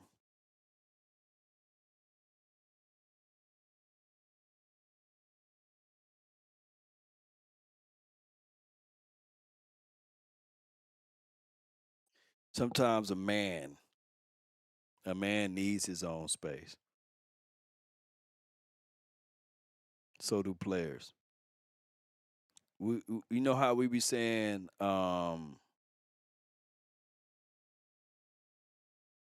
we need a spot where we can kick it. Shout out to Tupac, a spot where we belong. He said, you tired of getting chased by the police and arrested? We need a spot where we can kick it. Thug Mansion. You know what I'm saying? And sometimes you need to vent. And you don't mean it that way. You know what I'm saying? But sometimes you need to express it that way. I mean, we didn't like I love my mama to death, man. You know what I'm saying? May she rest in peace. I ain't finna get all teary eyed with y'all. But there were some things growing up that you didn't agree with mom, right? So you sitting here going back and forth with your brothers, like, man, mama out of her mind, man. I can't wait, man. I'm gonna get my own goddamn place. I'm gonna do X, Y, and D stuff, man. Blah, blah, blah, blah, blah, man. She out of her mind, man. I ain't finna do all it. But you wouldn't say that in front of mama's face, you know what I'm saying? But you just needed to get that out, right? I'm just using this as an analogy. So these players that's in these locker rooms for all of these years, man, they probably like, man, I can't stand Wade Phillip on wobblehead ass, blah, blah, blah, blah. Man, Jason Garrett, clap face, plastic man, blah, blah, blah. Man, I can't stand Wade Phillips, big back, sloppy Joe Eaton, I can't, I'll slap the stuff. You know what I'm saying? What the hell is him talking about his old, So these players needed places to vent. And the locker room is their place, man. Where the leaders can check the other leaders and be like, hey, this is where we need to be at. Hey, man, hey, Downs, you may be a rookie, man. We appreciate you what you're doing here, but, man, this is what you need to do better at. You can't take a shot at the leader, CeeDee Lamb, man. You get him hurt, he out for the season. Or boom, boom, boom. Coach Soft for calling that week play. I'm trying not to cuss because my voice carry. Man, Coach Soft for that week. Let me see. Thanks for being here, Law. We appreciate you. 10:30 p.m. CA time, man. Southern California, DC for life. Shout out to you, Jay Blue, man. Appreciate you, dog. So what I'm saying is that not everybody like what Schottenheimer say. Not everybody like what CP gonna say. And if the players never have a chance to really vent that out within the confines of the locker room, then they bottle all of that in. Or they may be venting their stuff out, and then they be like, hey, hush. Hey, hush. Coach, he's right there. Come on, man. Y'all know y'all played in the locker room. Y'all been the same way. Man, coach a fool for calling that whack-ass play. Man, I can't stand coach, man. He blew the game, man. He sucked, man. I can't wait to get rid of coach. And then the other players saying, don't say that, dog. Coach is sitting right there, man. Now, come on, let me talk to you, man. Let me show you. This is where you was wrong at. He didn't call that play. You ran and heard the wrong play, dog. You supposed to ran this play. Oh, dog. Let me look at the film. You look at the film. Damn, you're right.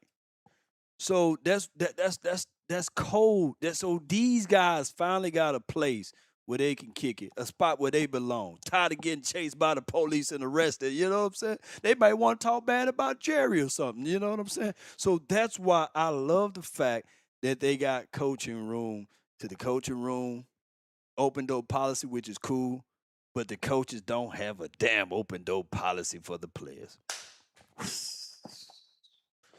Players can be who they need to be. And leaders on this team can finally be leaders. Come on, man. All right, let me take away the other part that he said on this. He left some jewels in there, some rubies in there. The other part was when they try to compare analysis, Sean Payton, what he did in that offense and what he's doing now in this offense. He was like, I just like the fact that they allowed me to be me. Shout out to Jay Blue. He says, Max to Dallas. Hey, man, did that happen? Jay Blue, I'm going to try to find a way that I can get Max autograph something for you. You know what I'm saying? You know what I mean? Get activated right, baby. Up late with Law. Can you dig it? Yeah. Yes, indeed. I don't have a way, whereas. Hold on, let me give my sponsor some shots out, man. Hold on.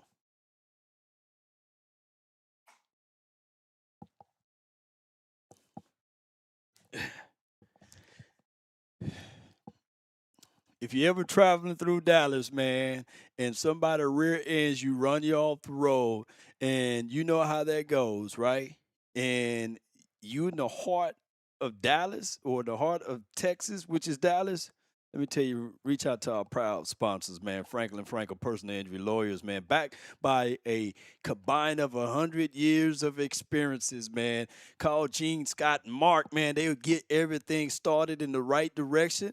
And on top of that, if you can't dial that number, that's 214 and all threes or 817 and every three you can dial. Just visit frankelfirm.com, baby. Or just visit truckwreck.com. You see it right there. Go there and just let people know that Law Nation sent you. Come on with it, baby.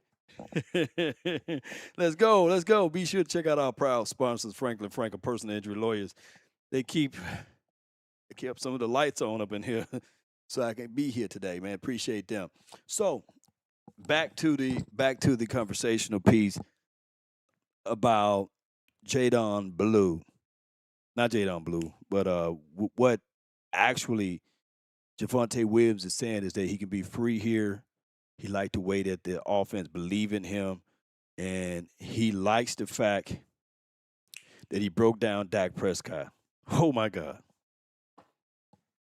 He said that by Dak Prescott lining up under center creates more creativity for the run game because you don't know if that's going to be a bootleg. You don't know whether or not that's going to be a toss sweep or a backside shallow crack. You don't know what these plays going to be because he's under center.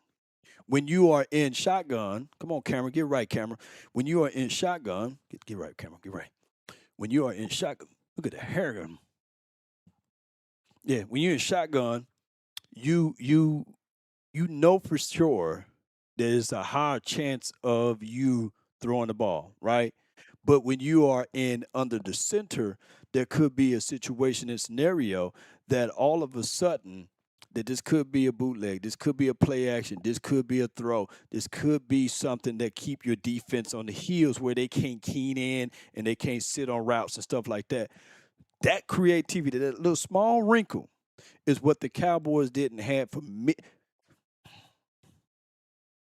The Cowboys didn't have that since 2000. They had the same damn style and caliber of offense since 2007. I'm being real with y'all. This offense was the same from 2007 up until 2025.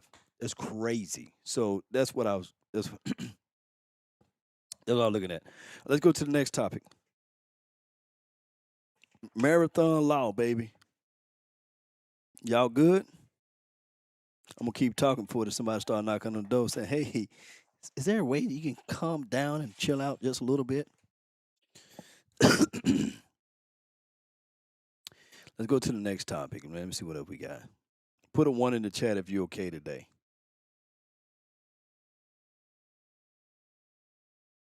This topic here says, how do CD and Pickens help the run game? Talk about Pickens and CD being that effective for the run game and you being that effective for them.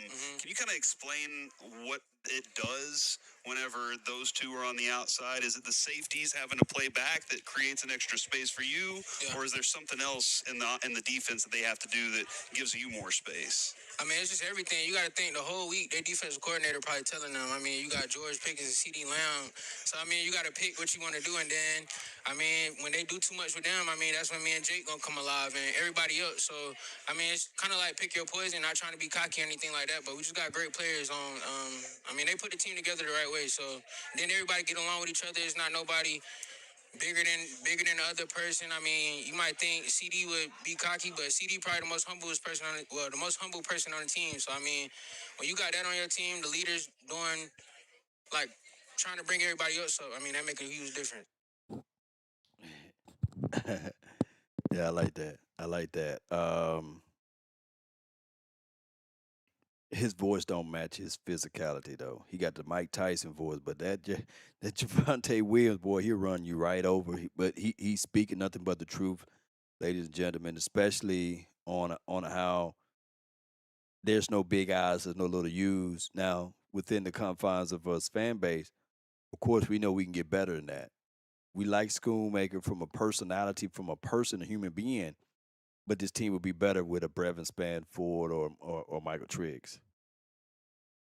I get the Fergs things; he's untouchable, but man, we would love to see that. You know, let me see. It's your world.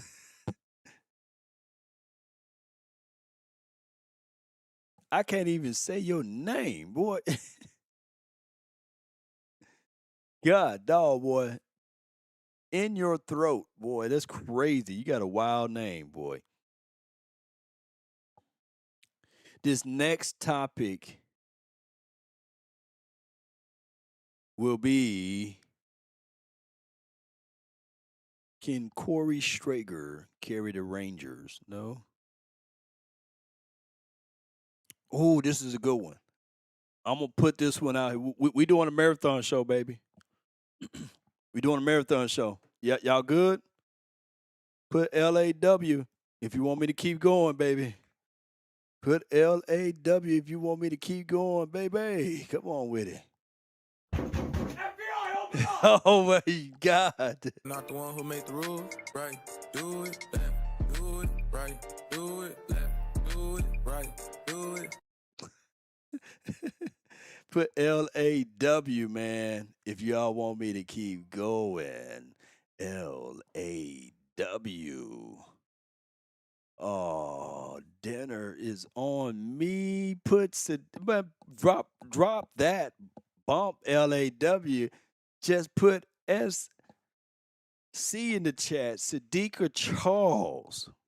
She done dropped a honey bun 125 in the chat. Appreciate you so much. She says dinner on me. That's a lot of steak. Appreciate you. Appreciate you, Sadiqa Charles. Thank you so much for your support.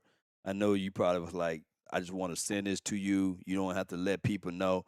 But I want to let people know of how much you go fight for me. You know, even in my darkest moments, she would shoot me a text or she would hit me up, hit my brother up. She is a solid human being. And even when she's going through dark times, she just be like, man, I just want to see my guy Law shine. You know, even though she's going through. So put SC in the chat. I thank you so much. I might go get, like I said, I'm rushing. I might go give me some another hoodie or something. I'm messing with you, but yes, indeed, I appreciate you so much. Anything to feed the nation, especially on this next topic. I want you guys to participate. It states here, where do the Cowboys have the most need?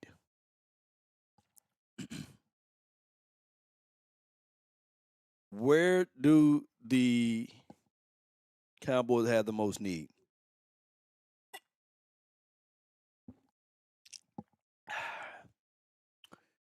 We give y'all time to put that in the chat. Appreciate you. And this segment is brought to you by Sadiqa Charles. Appreciate you so much for your support. SC. We appreciate you. And I'm not gonna say that name I said the other day. I'm not gonna say Shades. Shame on me, man. Shame. I read that Shame. name so bad the other day. Shame. Boy, I read that name bad the other day. Okay, so people are saying edge. This is where we need the most help.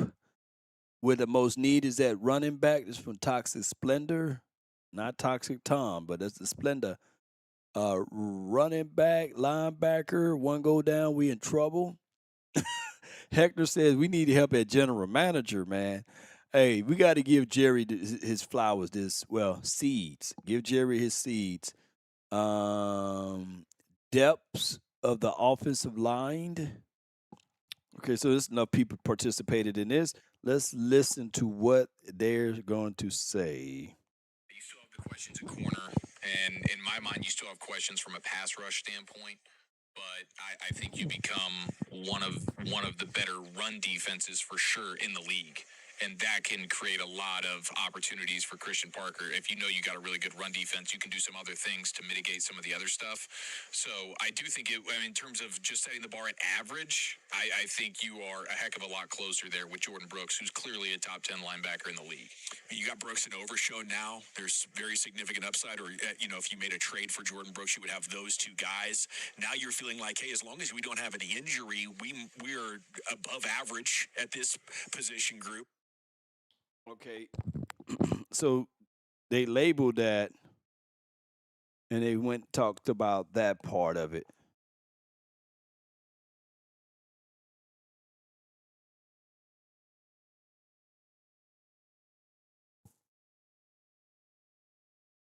I think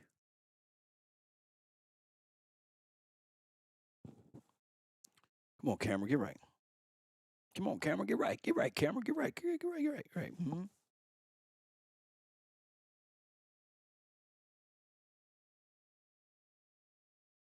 I think it's and let me and I could be wrong. They done had 50 segments on Jordan Brooks.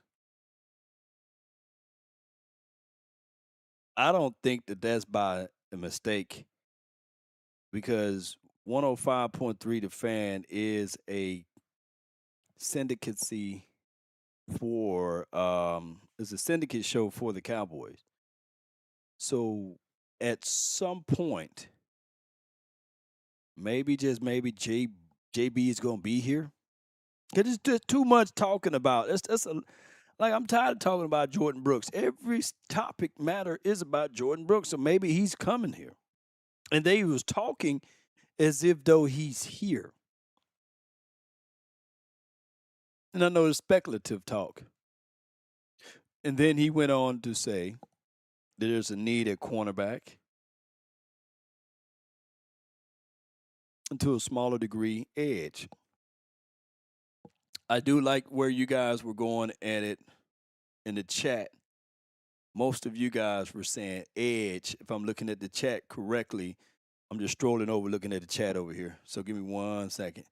A lot of you guys said edge, edge, edge, edge. For an example, Arrow says edge. Jerry Jones said edge. Brandy says edge. Toxic says running back. And I can feel you with that. A lot of you guys saying edge. One Brady, he's the only one that said cornerback. Right tackle, nut in your throat says right tackle. That's a crazy name. Future says DB. Let me see who else. So when you look at it that way and you start to break that down, I would say West Texas, Dallas says is saying edge because they want Crosby.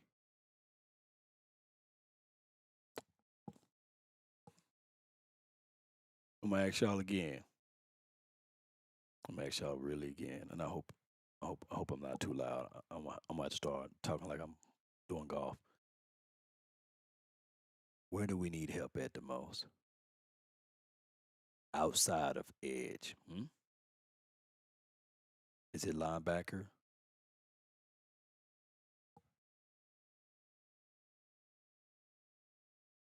Corners? That's my DB. Pads come on tomorrow, Law. Yeah.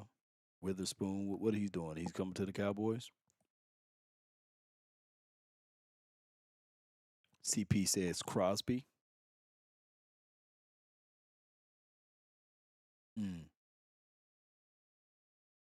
Tight end.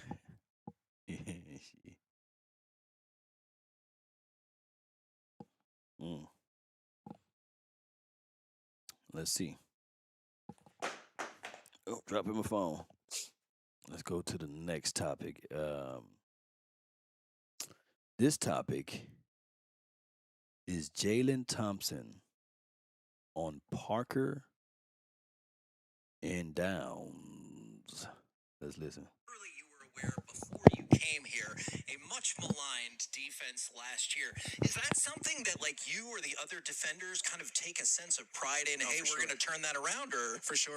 Yeah, definitely take pride in getting the defense on the right page, communicating. You know what I mean? And like I said, having the young guys follow along with us. What was the first thing that Christian Parker said to you whenever y'all got to chat? A Super Bowl. Really, Super Bowl, it's go time.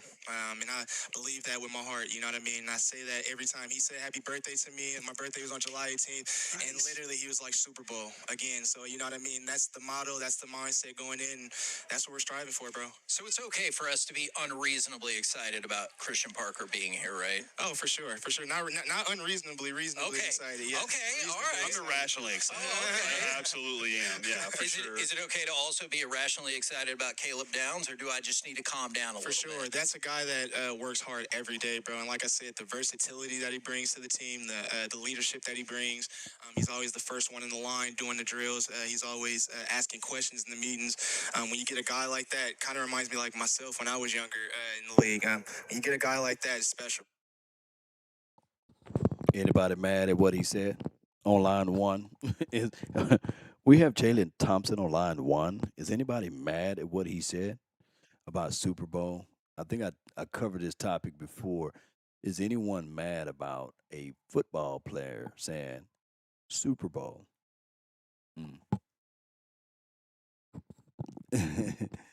Or is any...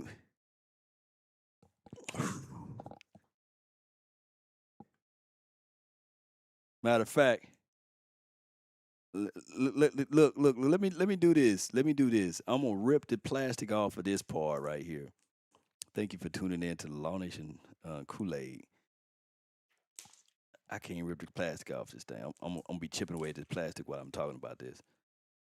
The whole ideal of these players saying Super Bowl is the fact that if you can say it, you can believe it, right?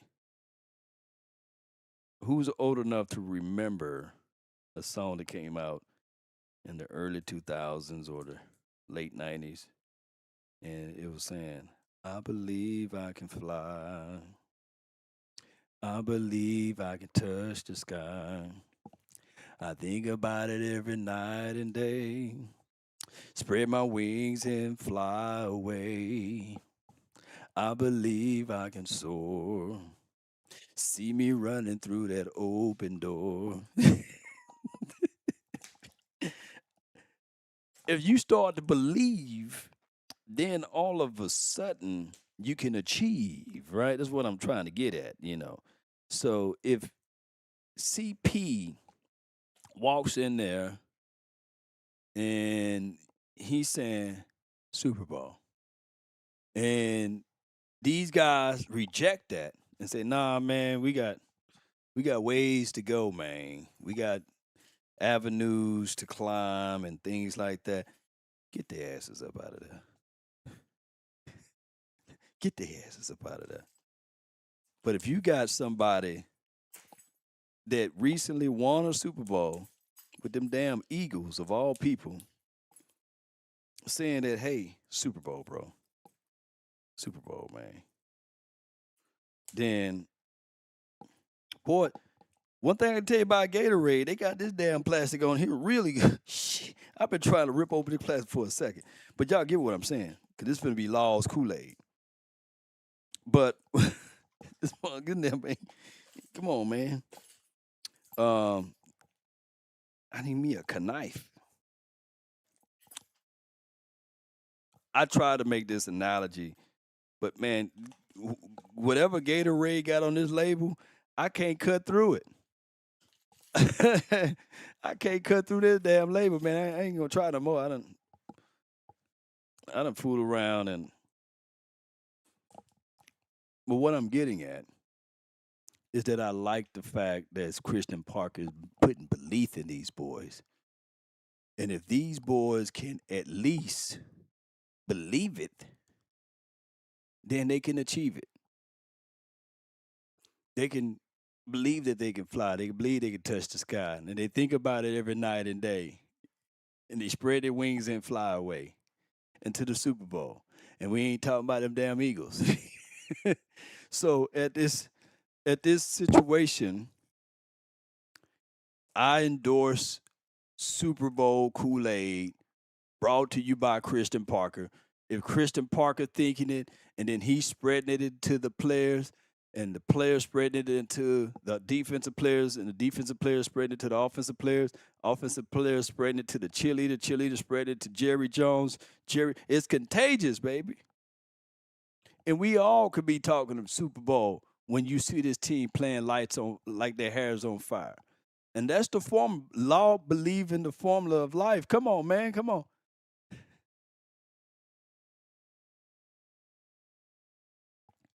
Gatorade, man, run me a check, man, because I can't cut through this labeling, man. I'm trying to take the label off to just put Law's Kool-Aid on there. I can't do it.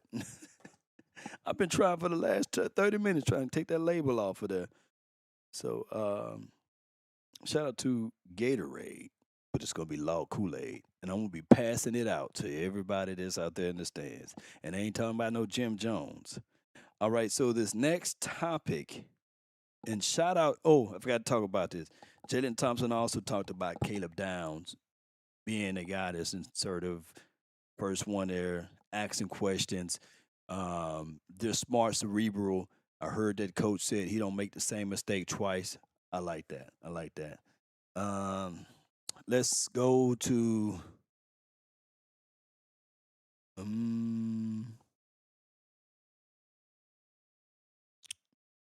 this next topic. Inside look at Cowboys running back battle. Here's what I want to say with this, because somebody said that running back is a need. I'm not going to say that person is 100% right, but that person is 100% right. But that could be a true stance amongst all 31 other teams, because your starting running back is your starting running back. If your starting running back ever go down, it's always going to be a problem. regardless of the situation. Now, there's some teams that do running back by committees, and there's some teams, not to get twisted, that doesn't require or rely heavily on their running back. But that's a straw man's argument, right? Like, we need Javonte Williams to be healthy. He's the straw that stirs the drink, as Jerry said about Ezekiel, right? Or Steven, one of those boys, right? I think that you need the physicality and the tone that Javonte Williams brings to the table because it open up play action, right? And if Javonte Williams goes down, that's weakening your Gotti. You know what I'm saying? The greatest offense there is.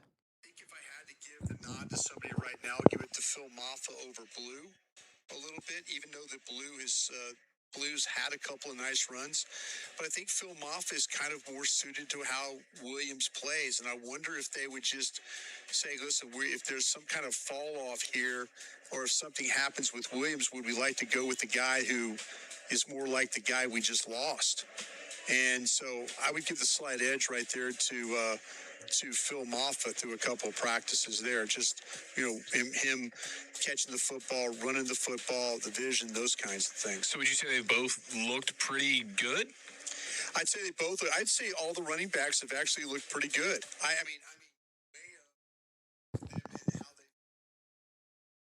Yeah. Because to be fair, if I put Future Vision right now, or Ram, or going for the podcast right now,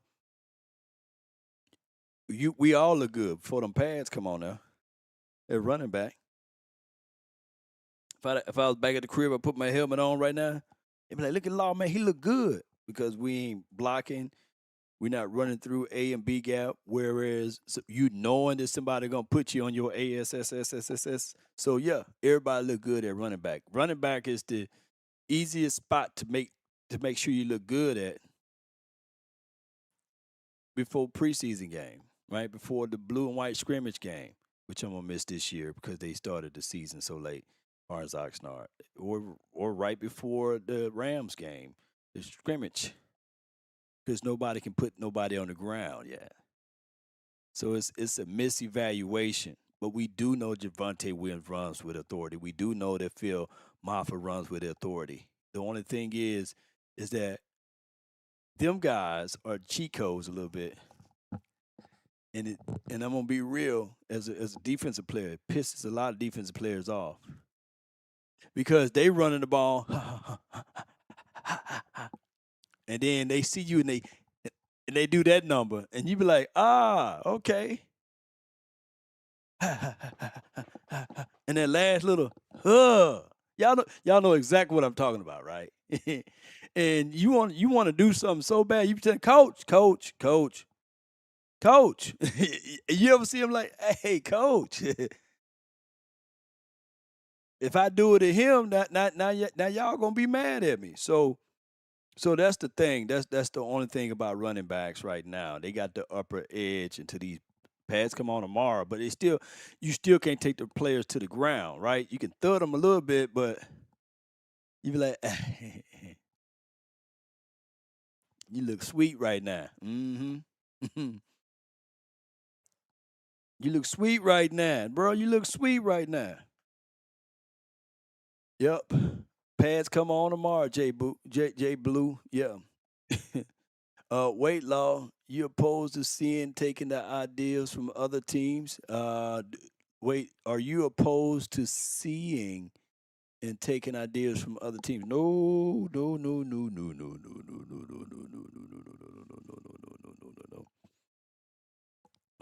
I'm stealing. Thief. Stop him. I'm taking every good idea from other teams. But it got to match, though. And you got to know how to blend their ideas in with yours, right? Like, I think Kellen Moore is a smart guy, brilliant guy as far as calling some designs and stuff like that.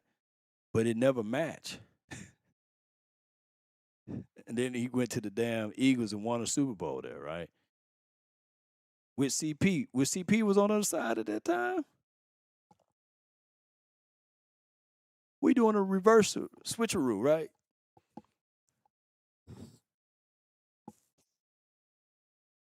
Was CP there when Kellen Moore was there?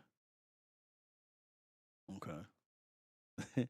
So they took our they took our young guy and put him over there and won a Super Bowl. So now we take their young guy and put him over here. Yeah. But no, what I'm getting at is that you just got to match him. And Kellen Moore, when he was here, he had like this great idea. It was like crazy great. Like we had like it's not even a real formation because we know what know what 12 personnel is. We know what 13 personnel. Kellen Moore came out with a 14 damn personnel one game. I think it was against the Giants. It was like 4 tight end set. It was so nice, man. We were just we ran all over them for us not to see it again. We were like, hey, so when you take others' ideal, you got to continue to build upon it, right? And make the framework work, right? So I like the fact that Javonte Williams was talking about, hey, I got Dak Prescott now under center, and we can do so many other design plays off of it. It don't have to be necessarily the same re-edition of the shotgun formation stuff. So I do like taking some pieces from a Kyle Shanahan. I would take some pieces from the kid up there in Rams land. Name tip of my tongue. I would go in and take some pieces from the Seattle Seahawks and what they do from a combination set, especially how they move JSN all over the piece like a chessboard. I would take as many pieces I can. And I'll take some pieces from defenses too. Some with exotic blitzing and disguising and hiding stuff. Yeah, I do that. Yeah.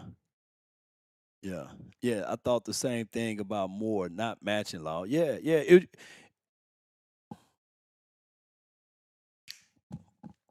Boom. You you get what I'm going, right? You finna get where I'm finna go. There's a major difference between a system and a scheme. Do y'all know the difference? The difference between a system and a scheme. And McDonald do that defense like a Houdini. Yeah, I'll take. I'll be taking all type of stuff. Sadiq, appreciate you so much. There's a difference between the system and the scheme. Law, damn, all my jokes. I want 20 plus run per yards. Hey, come on with it, Mm-hmm. Game, okay. I'm reading y'all comments over there. The difference between system and a scheme.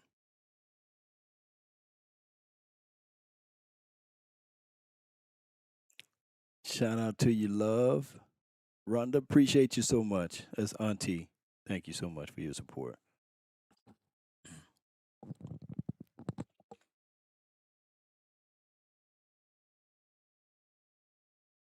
Rams, I just saying the chess pieces shouldn't be sidelined 100%. Yeah.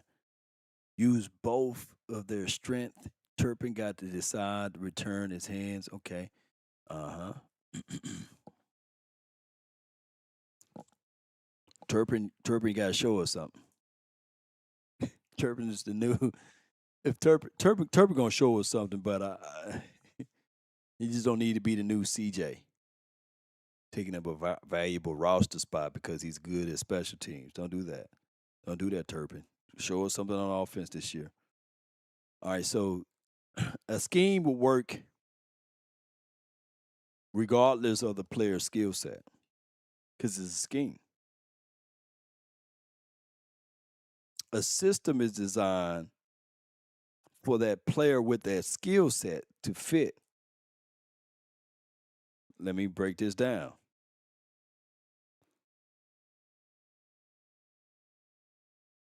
Shaq can fit in, and I'm using basketball for this analogy. Shaq can fit in any system that's post dominant, right? Like if I'm gonna keep him in the low post, I can fit him in any system that's designed for that. But if it's a scheme to free up Shaq to shoot the three, to free up Shaq to shoot the outside perimeter shot, it doesn't damn matter how good that scheme is. That joker gonna be missing left. Shaq for the three, Shaq for the perimeter. There will be people waving him off because he is not going to be able to work that scheme, right? You gotta look at a scheme almost like a scam. All these scamming and you just scamming folks with a. See, it gonna go over some people's head when you scheming, straight scheming. You know what I'm saying? You scheming. You get what I'm saying? Like this damn dude over in the 49ers land, Kyle Shanahan, he got a scheme for them damn running backs. You know what I'm saying? And now he will find someone. Well, he will find someone that can fit his system, but also that can work his scheme. Boy, don't have me to dive too deep in this bag. Boy, I'll drown myself over here, man. You know? So it's one of those things, whereas let me give you another nugget. Jason Garrett had a system, but he didn't have a scheme. Yeah. Let me just say it again. Jason Garrett had a system, but he didn't have a scheme. So there was no scheme. It was like white 80, hut. Tony Romo drops back, fade ball to Dez Bryant, right? And Dez Bryant had to be a guy that could fit in the system to catch the fade ball, to be physical on the outside, to win his one-on-ones to the outside, because there was no scheme put into play. And if you love what Dak Prescott and Tony was able to do in that system, can you imagine if they had a scheme? Oh, my God, boy. Y'all ain't gonna like me here today. Slap your neighbor and tell him, can you put us in a scheme for a chance, you know? So, shoot. And that's what we needed over the years, man. So I love Schottenheimer developing a system and a scheme. And I love the fact that Christian Parker, he got a system, which is going to be a 3-4 defense. We don't know his scheme yet, though. That's going to be the old wait and see. Wait till we find out whatever this kid going to do, man, with the hat and the damn glasses and stuff. You know what I'm saying? The boy, shoot. he gonna be really scheming this thing up, boy. You may see Downs on top of the roof. Jalen Thompson, who said that, hey, Downs reminded him of a younger version of him, right? And now, just like this, the system is a 3-4, but the scheme going to be, boom, all of a sudden you see Downs in the box and Jalen Thompson on the roof, right? And then you're seeing the versatilities. Now you're sliding this kid up. It's going to be crazy, bro. Yeah, it's going to be crazy, man. Derek Stingley gave Lamb problems. This is from Seabass. I feel you. It's going to be nice. Houston's going to be a true shoddy litmus test. I feel you on that. Who's been the 3-down lineman? I can give you 3-down lineman. Quentin Williams is going to be a 3-down lineman. To my defensive lineman, right? Clark can play 3 downs. See, that's the real elixir for this team. You got guys that can play 3 downs. Quentin and Kenny can play 3 downs. Now, Abonia can't play 3 downs. Pause if necessary. Bullard can't play 3 downs. You get caught. If you fool around, this is how you can get effed up in this game. if you fool around and sub Quentin Williams and Kenny Clark out, and you have Bullard and Ibonia or LT Overton and all of them boys out there, or Jay Toya is a 2-down guy, and if the team goes no huddle, you're going to have to burn a timeout because you compromise now. Them guys not going to give you no push on a pass rush. They can stop the run, but if a team catch you with your pants down with damn Bullard and Ibonia in the middle, they can go no huddle and just throw it. So you're gonna have to. I think that if you're gonna get cute, and nothing wrong with getting cute here and there, you can rotate. This is my rule, and I haven't seen his system. I know his system, but I haven't seen his scheme yet. In my opinion, this is just me because I haven't seen him yet. You got to have the rule of one. Got to always be in there. Don't get rid of both of them, Kenny Clark and Quentin Williams, because now you're gonna have a weak spot. If you rotate both of them out, I don't think that this team can have the authority to be anything relevant of some substance of stopping stuff on a consistent basis, right? So if you're gonna rotate Kenny out, make sure Quentin Williams is in there. And if you're going to rotate Quentin Williams out, just make sure Kenny is in there. Just keep that principle in there, and then you can rotate some stuff. But whatever you may do, don't get both of them boys out there and you have Ibonia and Bullard in there. You don't want to do that. That's just my thoughts,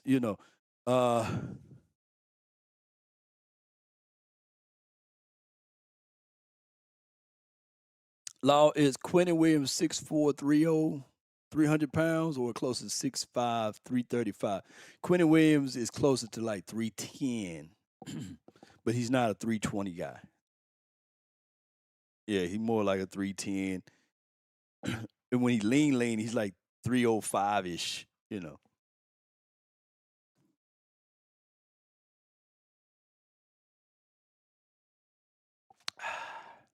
That's me drinking. Seabass says Bullard, Ibonia, and Overton has been really quiet.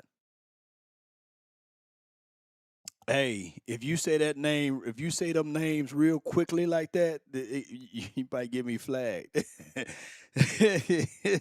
Shit. He'll bull you Overton. I ain't gonna say that. If we winning by 21 points, then they can come out. Yeah, now, Davies, shout out to you, my brother from Oxnard. You are right with that. If you're about 20, you're about you about them points. You can put me out there. Teams abandon the run. You just got to rush the quarterback. You have to earn that, though. You have to earn. But if you Quentin Williams, that's when you really want him to feast. Because he can pad them numbers up. So he be like, nah, don't put me out now. Shoot, we about 20. Let me get some reps, man. Let me get some cardio in. Let me get to this quarterback, man. Law say, she say, oh, C sales. I can't do it, man. I heard somebody said they were defending me. They was really protecting me on Twitter. And they was like, yeah, man, I don't even listen to Law that much because the way he pronounced words and stuff like that. But I love my dude, Law Nation. I can't listen to him long because he's so country. I said, hey, man, I can't help that. Now, when I'm really focused, I'm just kicking it and having a good time right now. But I'm really focused. I could be a keynote speaker, right? But if I'm just kicking it and just doing this, man, y'all gonna hear all type of slurs and dangling modifiers and misplaced words and everything. Making up words, lawisms. Yeah, so that's just a disclaimer. What's the next topic? Next topic will be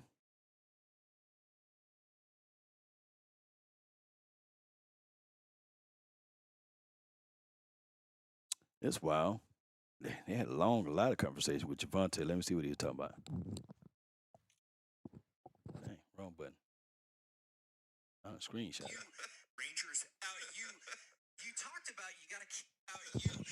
You talked about about you got to keep out the outside noise, and we all understand that, but it can be a tough balance to not hear anything. How do you balance, like, hey, I want to connect with my fans versus I don't want to be hearing some of this other stuff that, like, we hear too on a way lower level, but, like, how do you balance that? I mean, you can't really run from it playing with the Cowboys.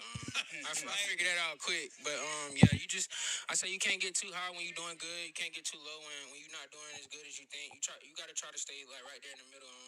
People gonna talk regardless whether you're doing bad or good. You got to understand that, and you just got to remember who you are and the reason that you got here. And I mean, you talented enough to be in the NFL, so you just got to show it every day. Now, you talked about That's good. That's a good mindset to have.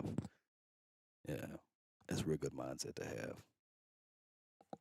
Cowboys.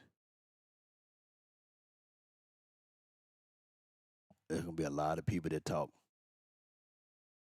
A lot of people that gonna talk real gangster about your play, about what they want to see, about what you can and can't do.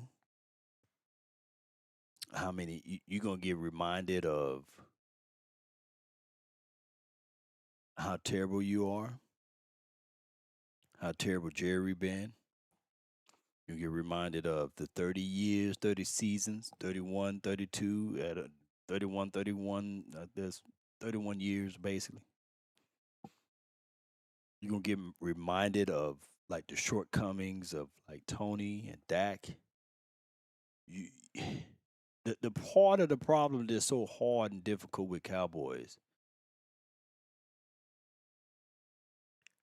is that even when you are good,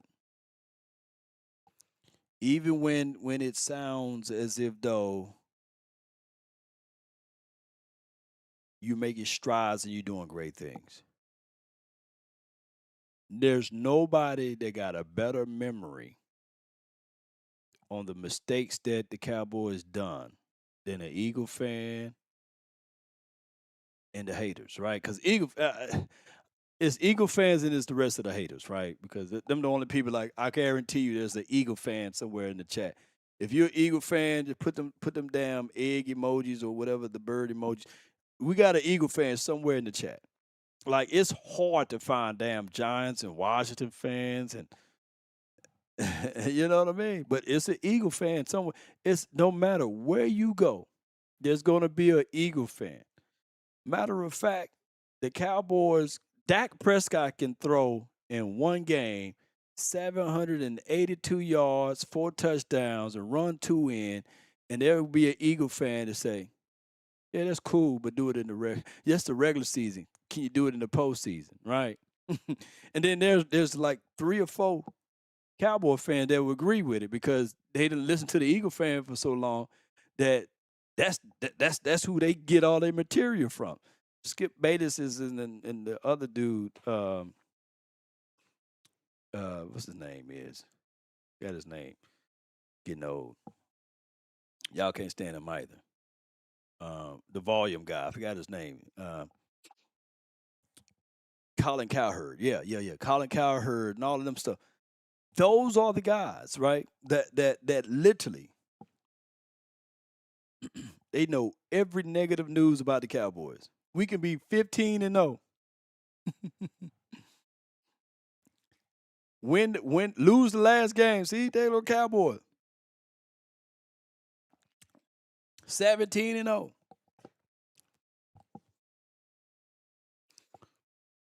Cowboys can win the Super Bowl and they still probably find a way. Them jugglers will figure out a way, boy. They didn't care. Cowboys bought that Super Bowl. Now, I like to be on that side of the argument, though. I ain't going to even hold you. They move the goalposts whenever it is, fall back. Yeah. Win another one, you know? So, them are the worst fans. The fickle Cowboy fans. Yeah, Texas. Shout out to you, my guy, Money in the chat. Texas got Clowney back. Yep.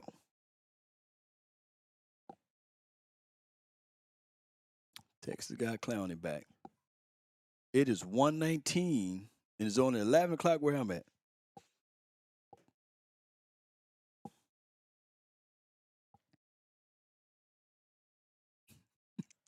Yeah, indeed.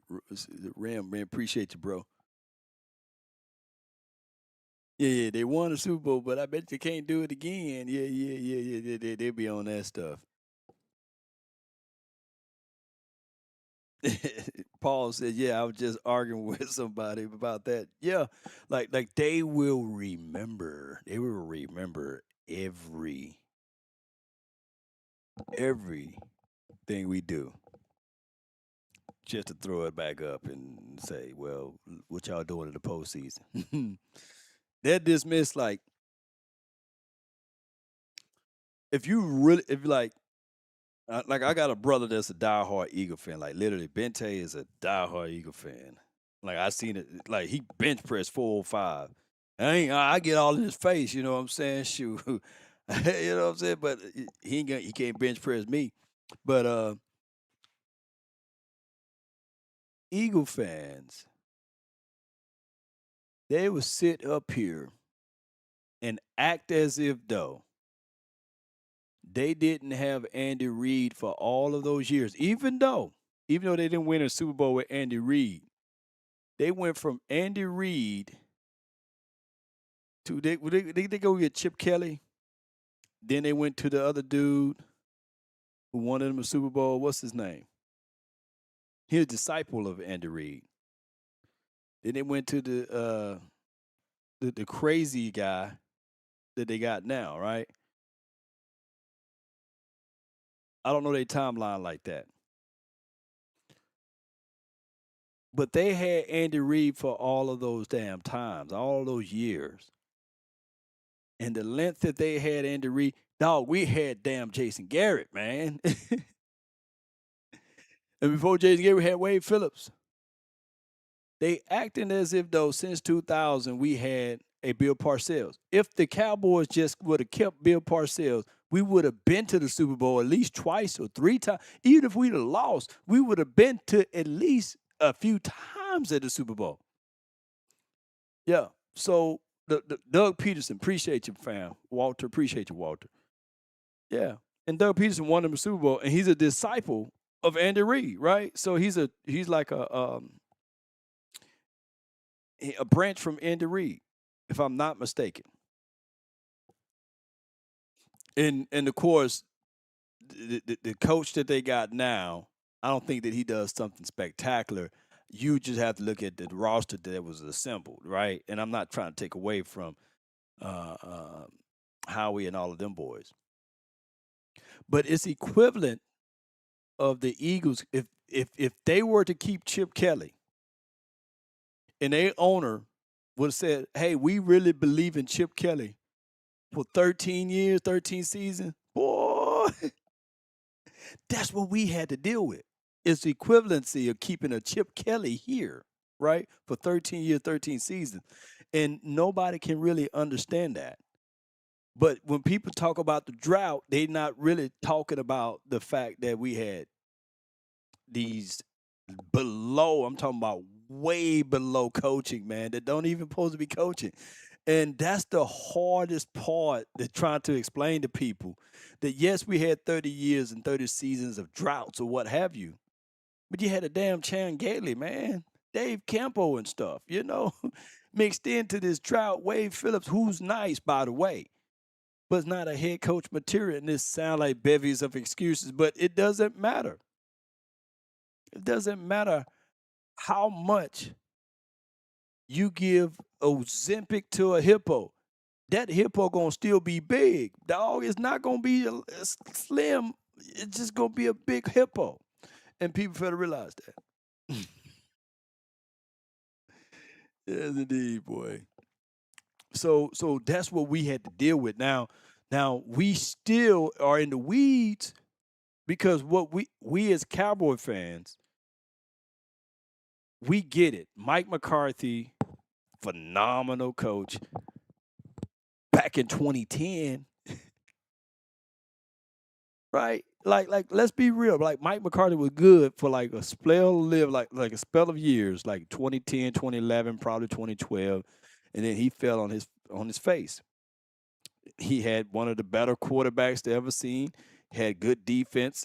he had good offenses, of course, because you had Aaron freaking Rodgers, right? You had all of those weapons. I think he went 15-1 one year, one and done. That's Big Mike. And I think the Steelers finna have their first losing season. Big Mike McCarthy is already talking about scaling back practice in Steelers land. Like, he's literally, I'm not saying that if Steelers go win a Super Bowl and all this good stuff, I'll be like, man, I eat crow. But I just don't foresee them winning because he's such a passive guy. Unless the only way the Steelers win this year, unless they do something phenomenal on defense. They're gonna be a one-sided team. They're gonna have an archaic offense, and they're not finna. They might start off hot, but the quarterback is too old. He can't make the necessary throws, especially when the water, but when the temperature get cold. Shh.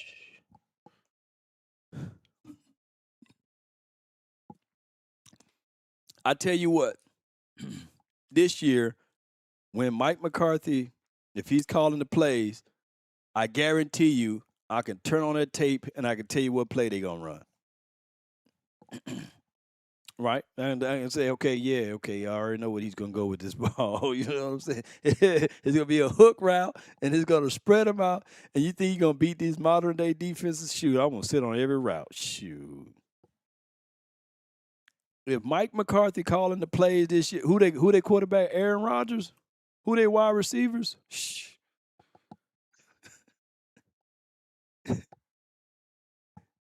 We can if they get 1,000 yards on who they running back for the Steelers. If they get 1,000 yards, it'd be a good for them.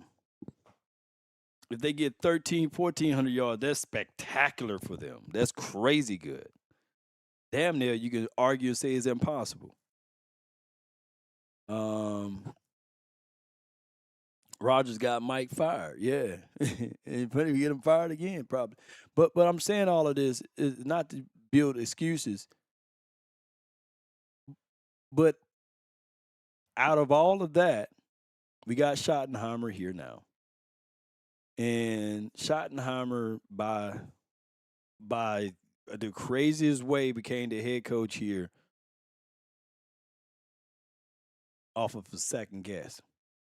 Because Jerry Jones was willing to keep Mike McCarthy. Mike McCarthy said, I'm done with this stuff, man. Because you're trying to get Schottenheimer to call the plays. You're trying to undermine me, man. And you're only paying me $4.15, man. Come on, man. Mike McCarthy and Sean Payton literally had the same resume. Same amount of wins, same amount of Super Bowls, same amount of X's and O's, all of this stuff as far as win to loss ratio. To a point, Mike McCarthy had the slight edge over Sean Payton. Sean Payton was getting paid $18 to $19 million a year. Not to count people money because people think I'm counting people money. But Mike McCarthy was making $4.15. Well, $4.5 million basically. And Sean Payton with the same damn resume almost, getting paid $18 to $20 million.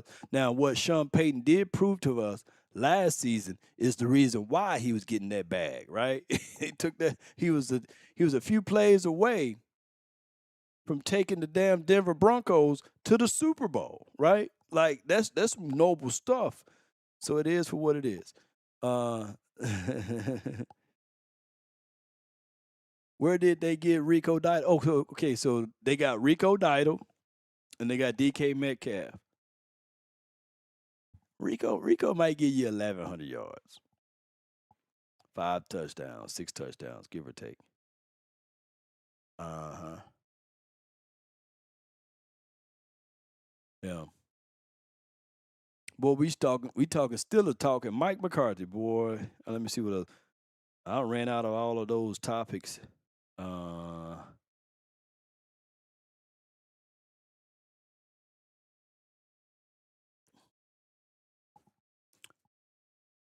Michael Pittman. Okay, they got him. Okay. That's pretty dope. I like Michael Pittman. Aaron Rodgers better do something.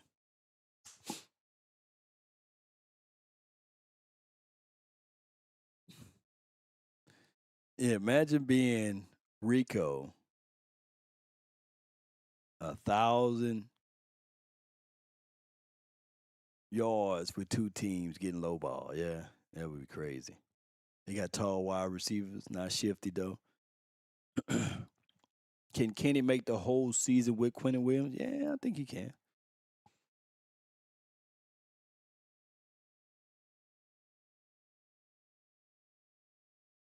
Javonte Williams had 12 touchdowns as a Cowboys running back. I got Javonte Williams with another 12 to maybe 15 touchdowns this year. Since they got the focal point on red zone, he might give you 15. I think Javonte Williams can give you 15. Here's my wild take right here. I think CeeDee Lamb give you 8 or 9 touchdowns, but Pickens give you double digits. I know Jeff Cav got Lamb with double-digit touchdowns, but I just don't see it. I think I like Lamb. I like Lamb what he can do, but I think that if you look at like red zone targets, the better option will be Pickens, in my opinion. Because and Dak, if and I'm not saying if that he can't do it, but I think Dak need to do it more. Throw fade balls. He's never been a strong fade ball thrower, but damn it, throw a fade ball to Pickens. He gonna pluck that ball out of the sky. Yeah.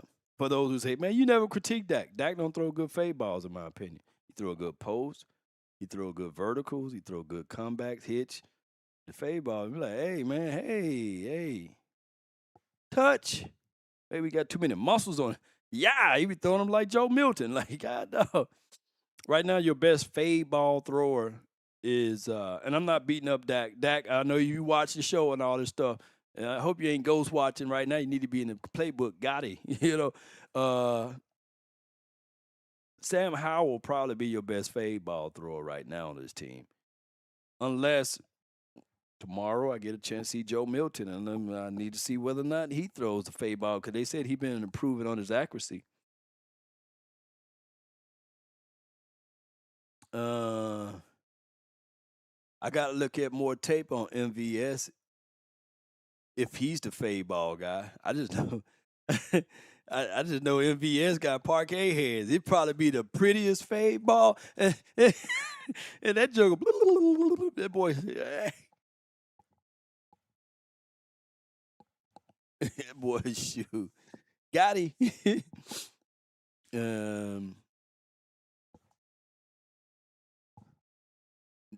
My guy says that Matrix says Dak is the seam guard. Yeah, I mean, he'll throw that seam ball. But it dissipated on him, man, because Jake done fool around and disappeared. So who could be our next seam king? It would shoot Triggs. Span. I think it was one play last year that Span caught a damn seam. Or did he drop it? And he hit him right there in the numbers. I had to go back. Remind me to go back and look at that play. I think he's fast enough.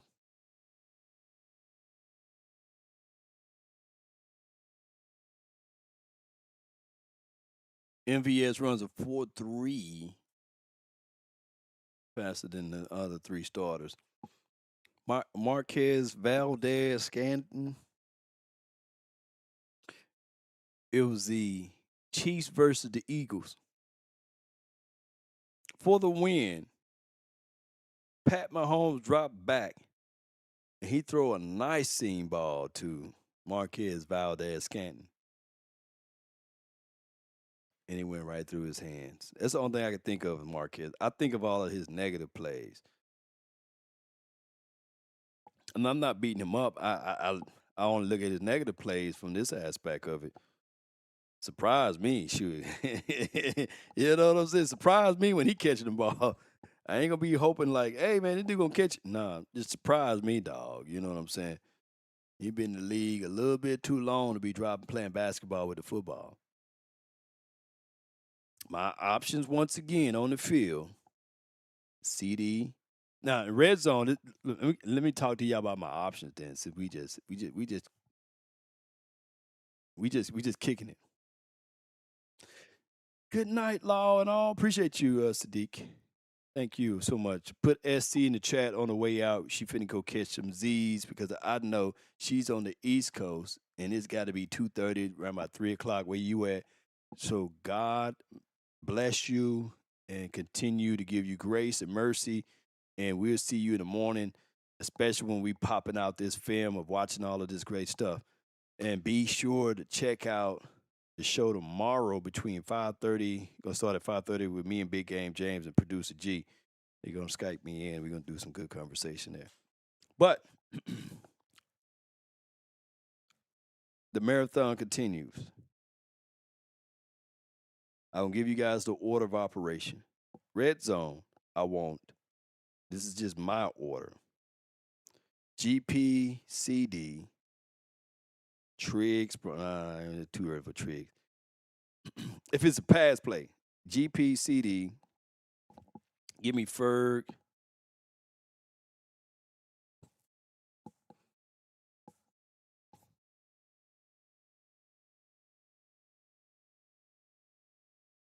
Turpin. That order. But if you're going to do a little mixture, if you inside like your own 5, Javante, or Hunter, or you just slam it in, put Quentin Williams in the backfield, run that thing, man. Shoot, if you inside the 5, inside your own 2 or something like that, man, just get creative, get that touchdown. Don't care how it is. Power that thing in there. If you at the 1, I don't want to see no Q passing. You need to just run that thing in there. And I mean that. But if you like on the field, this is my order of operations. If y'all been following my channel for a long time, you know what I'm finna say. Order of operation of the football distribution.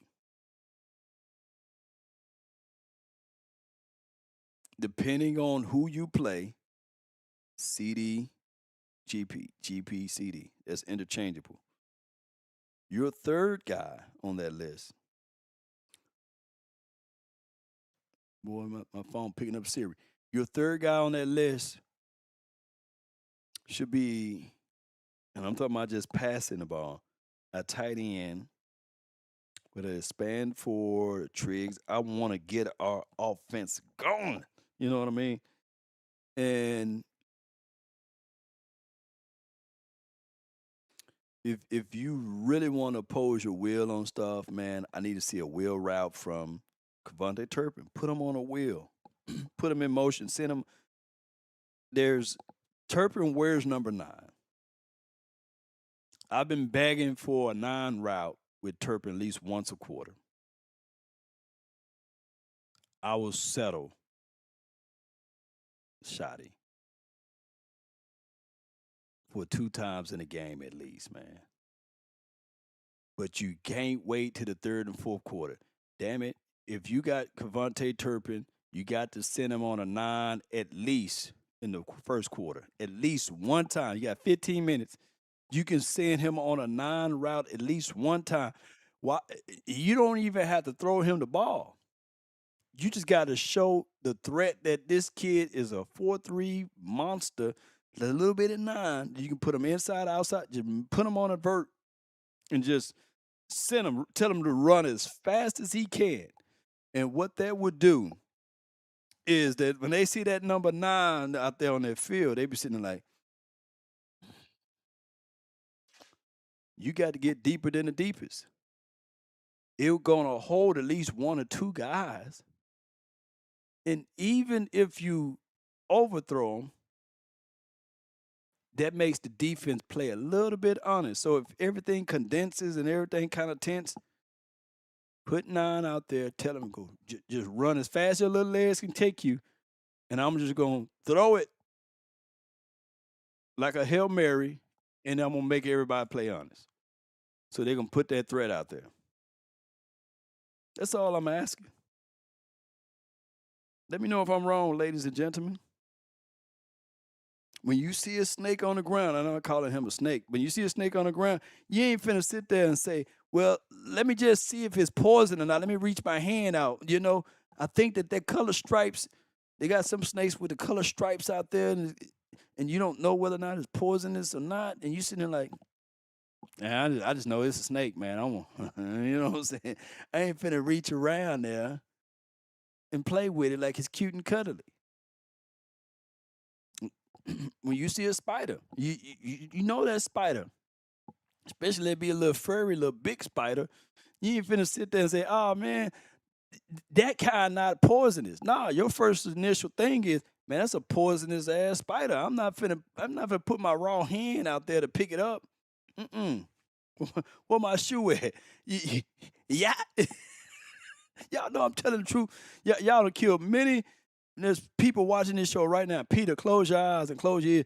There's people that kill some innocent spiders out there because of the threat. Yeah. It's somebody yelling right now. Ah, spider, spider. Somebody yelling and crying about a spider right now. Turn on every light in the house because of that spider. That's how you got to treat Cavante Turpin. Don't put them on them big boy hitch routes. Don't be putting them on them little, slants where you got the safety sitting. You got the safety and the linebacker sitting there like, and then he drops the ball. His first routes to be verts. Yeah, yes indeed. Some going for the podcast says, imagine Turpin and Felix type. Yeah, so you. Yeah. Ashley said, I hate spiders, right? Ashley flew around, see a spider in the house, every light gonna be on. And you from the country, like me, I'll never forget, we used to sleep on the floor sometimes, back in the days, back in Natchez, man, and it was a big booty spider, the crawling, it was right beside Twin. I said, move out the way, Twin. And then, damn spider. He said, ain't no spider. Yeah, it is. And I went and got my shoe. I hit that damn spider. 1,000 babies, boy, jumped out of that spider. Boy, we all jumped up and said, we ain't sleeping on the floor no more. This damn spider had 1,000 babies on his back, boy, shoot. Hey, I didn't check around to see whether or not it was poisonous or not. Shoot. 1,000 babies, boy. We said, shoot. And daddy go kill that spider. So spider could have been a harmless spider. Yeah. Y'all know I'm telling the truth. So that's what I want. I want Cavante Turpin on a wheel route, put him in motion. If you want to get him going early, do a reverse sweep or end around, get him going, man. Yeah, but don't do CD like that. You don't need it. People that don't need to be on reverse sweep shot it. And I don't give a damn if it's got the offense. You know what I'm saying? Don't put George Pickens on no damn reverse sweep. On those end around, we don't need that. And we don't need CD Lamb on a reverse sweep. CD Lamb is not even a burner like that. And I hope he's listening because you fast, you quick, but you got more short area quickness. We don't need you like that. You don't need you in the backfield, bro. Don't do that. You don't, and don't keep doing it. Oh, we want to catch teas by surprise. Bull sugar, man. That's what you can put Flo out there. Shout out to my guy Ryan Flint. But put him on the end around or something like that on a reverse sweep or something like that. If you want to just get him going or something like that, if you want to keep him in motion, put damn Turpin. You got shit Blue. Put Blue out there. Blue, come on out here, man. We're gonna put you on a reverse sweep. Maybe you can catch the edge and just take it on to the goal line or something, But don't do your guys like Lamb and damn George Pickens like that. That's just me thinking, right? I'm just saying. Somebody said, Rim says, who's hating on CD? No, they shouldn't hate on CD. But what I'm saying, and I think CD can probably get you 15. I think if you put CD Lamb on a sweep or reverse or end around or backfield, he can give you what, 10 to maybe 12 yards. What's that saying that people say now? The juice ain't worth the squeeze. Is basically what I'm saying. Yes, indeed. Going for the podcast, CD slow left. Nah, he ain't slow, but he ain't CD. CD is not Turpin fast, right? And CD is not MVS fast, so he's dangerous. But I wouldn't. That, like I say, that juice ain't worth the squeeze. Is what I'm trying to get at. Yes, indeed, boy. No player we can't live without. Yeah, I feel you, man. 86 on the go. Who's 86? Who's number 86?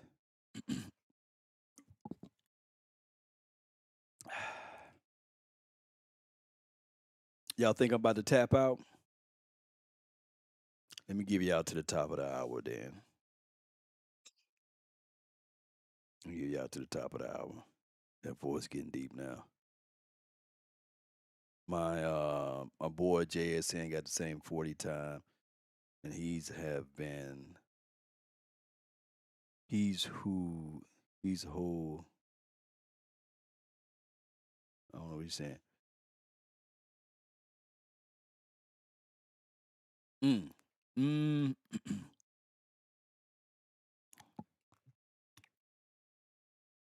CD is short area quickness guy. He's quicker than he is fast. Right? That's how I look at CD. He's more quick than he is fast. Like Michael Irvin, he physical positioning guy, right? Wasn't the quickest of the quickest, swiftest of the swiftest feet, but he know how to get there. I think to a degree. That nuance shift, stop and go, and create your own space. And if you look at it, if you think about like CD is more like your 90s versions of speed type of feet guy. Like the Urban Fryers, the Andre Risons, the maybe Jake Reed, Andre Reed type. Like these not burner guys. They're your Irvings. He's faster than Michael Irvin though, by the way. Rice. Jerry Rice wasn't like a burner guy. But shoot, who gonna tell Jerry Rice he's slow? He can't run fast. Shoot. But these guys shifty and they find soft spots in the zone and able to get in, get skinny, and get out of their position here and get open, right? But I think Michael Irvin was pissed off about that. And he was saying that name me a 4-3 guy, a wide receiver that's 4-3, that ran a 4-3 that's in the Hall of Fame. And it had me thinking. Like Randy Moss is one to come to mind. Is Bullet Bob in the Hall? I don't know. But not many 4-3 guys, what he was trying to say, makes it to like Hall of Fame stuff, right? So I think that speed is one thing, but being able to harness that speed with short area quickness is everything. Like for example, like Turpin, and I hope he's not watching. Turpin is a take the top off the defense guy. We know he's fast, but I've seen quarterbacks kind of like throw the ball so far that he can't run up and catch it. Like prime Tyreek, you're not overthrowing him the ball. You throw that thing up there, he gonna run up under and catch it all the time. He was like, no matter how much old boy was throwing that ball, Pat Mahomes was throwing that ball Tyreek way, he would never overthrow him because he just run up under and catch it, right?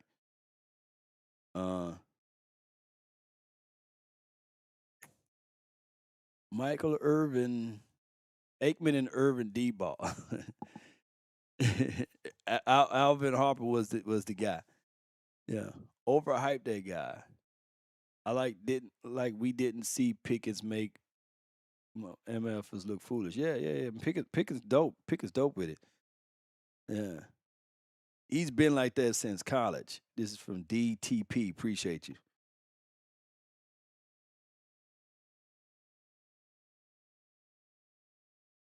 Um, going for the podcast says I'm just doing Q&A for those. My comments over here. I'd rather build a team with Pickens because coverage don't matter. But I'll take JSN over CD any day.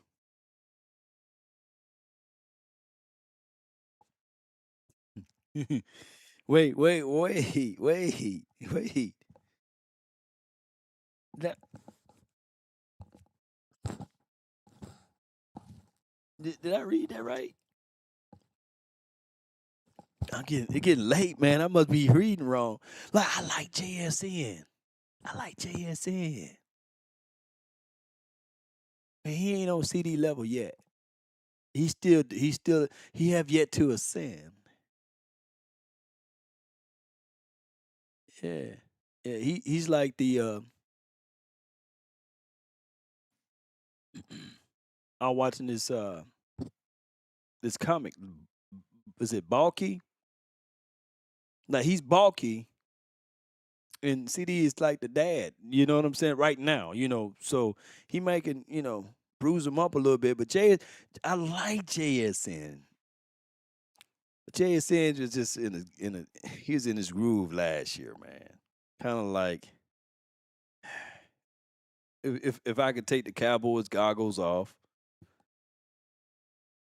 I'll give you one little thing that I like that JSN do that CD Lamb don't do.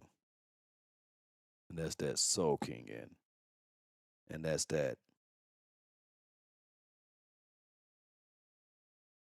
when CD is off, he's off. That's the only thing. JSN may have mastered that level, but he only had 2 good seasons, and all it takes for you to have 2 good seasons, right? But he's been in the league for 3 years, so it's not he's still a Costco sample size. What I'm getting at, but JSN, the thing is the con of the damn con of CD is that when CD is bad, it's no. I have yet to see a game where CD Lamb started off bad, and then by the end of the game, he makes this game winner, or he fool around, and turns it over into the positive side. I have yet to see that. And if you guys seen that, let me know which game. But when CD is on, or when CD is just okay, it make my face ball up in a good way. That's the only knock on CD. Is that when he in his head, that joker, he'll piss you off. that week 1 last year, Eagles get and that wasn't his first time, But I'm still taking JSN is smooth, but I'm still taking CD over JSN. Now, if JSN do it again for this year, next year, then I got you. I got you with what you're saying. And it's a good, healthy debate. It's not you getting mad at me and saying, "Hey, man, F you, man. Take my ball and go home."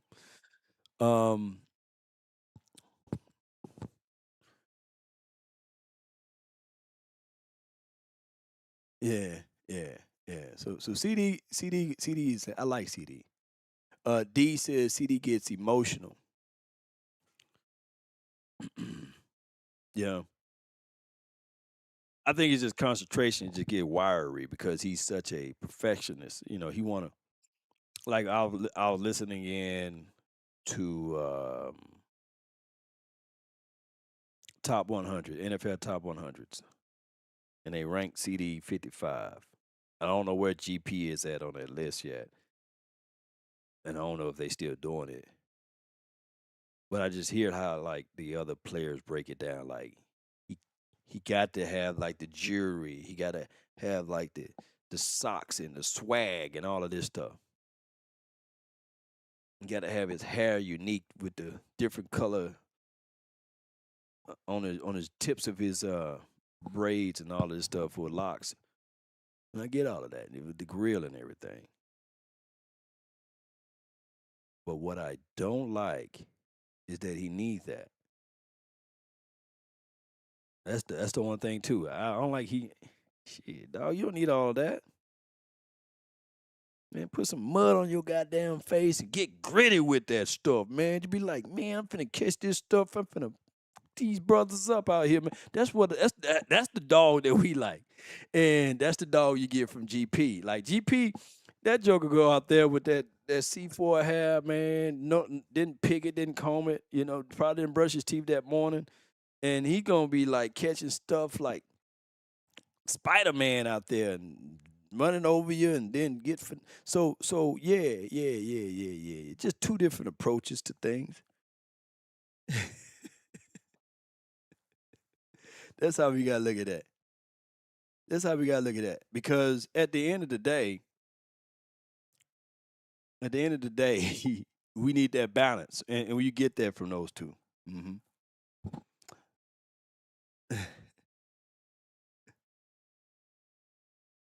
Tony says, "Law, I'm out here in Cali. What time is that where you at?"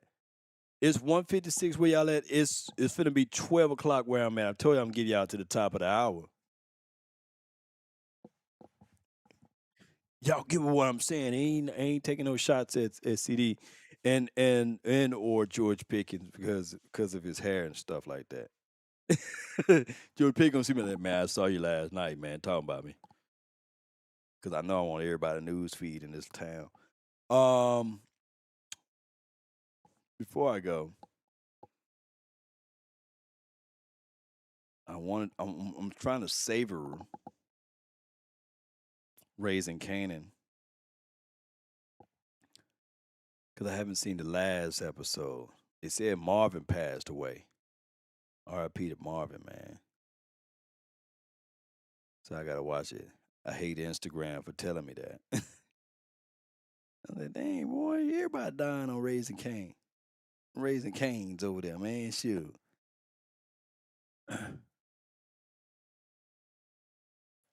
Tony says, you've been with me since 2018. Man, that's a long time. So you know the story of the headband. I had this headband since 2016, 17-ish, you know. Where my Raising Cane fans at, man?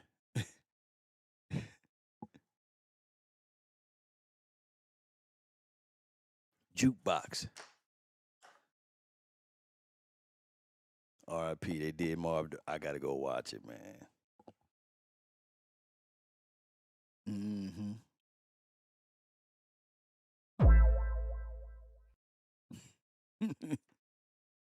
Watch some TV shows and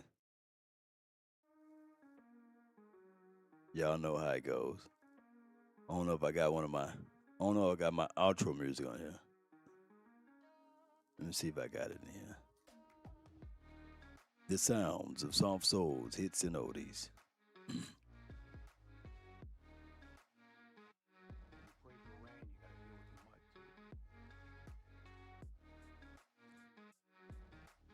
I thought I had it in this mixer, but I don't. But I do have this one.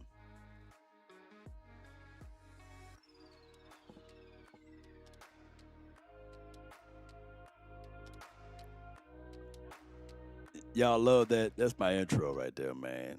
I can't give y'all the intro for the outro. Let me see what outro I can give y'all, man. The outro. He needs some milk. I can't believe this soundboard had that one. I'm looking for it. Okay. My traveling soundboard got a little something. But I don't have it. I was looking for my realism music. Hold on. I might can find it somewhere. Give me 1 second. The star. We're gonna give it to y'all one way or another.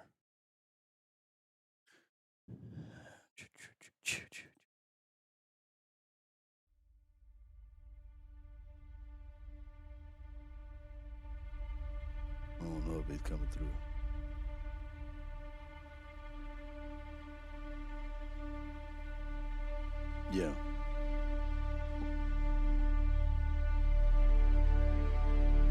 One man trying to take over the world. Brought to you by pain, misery for 30 years. Can he do it? Is it possible? They say a prize fighter, even when he's down, he continues to swing. Looking for that puncher's chance. Yeah. It might be too loud. Hold on. It might loud, boy. Yeah. Yeah. What about now? In a world brought to you by Frenkel and Frenkel, personal injury lawyers. One man on a mission to take down ESPN. Run Jaworski live.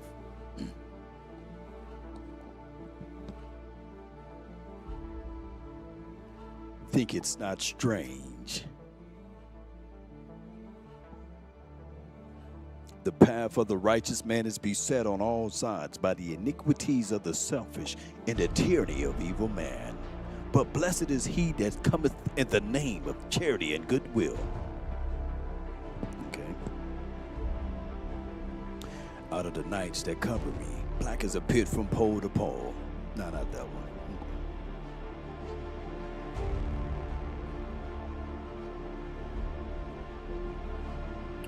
Tell me now that mourn for numbers.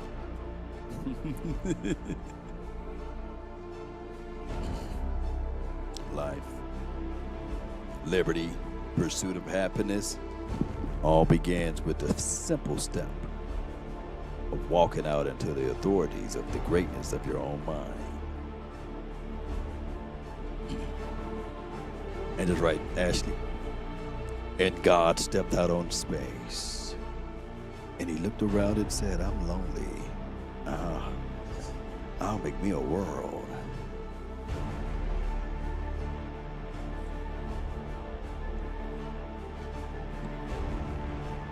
I'm thinking of something to rock the room with.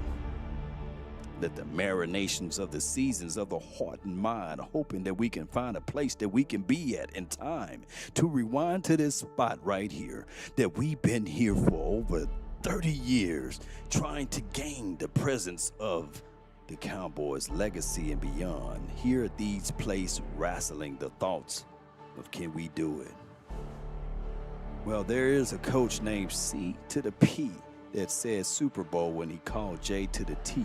Now that I'm L to the A to the W, I'm here and we finna bless this land that we are in, and it's called Oxnard. Again and again like a magical pen, because my tongue is the trigger like the 9 on your mind, because we are here and we all fine and die.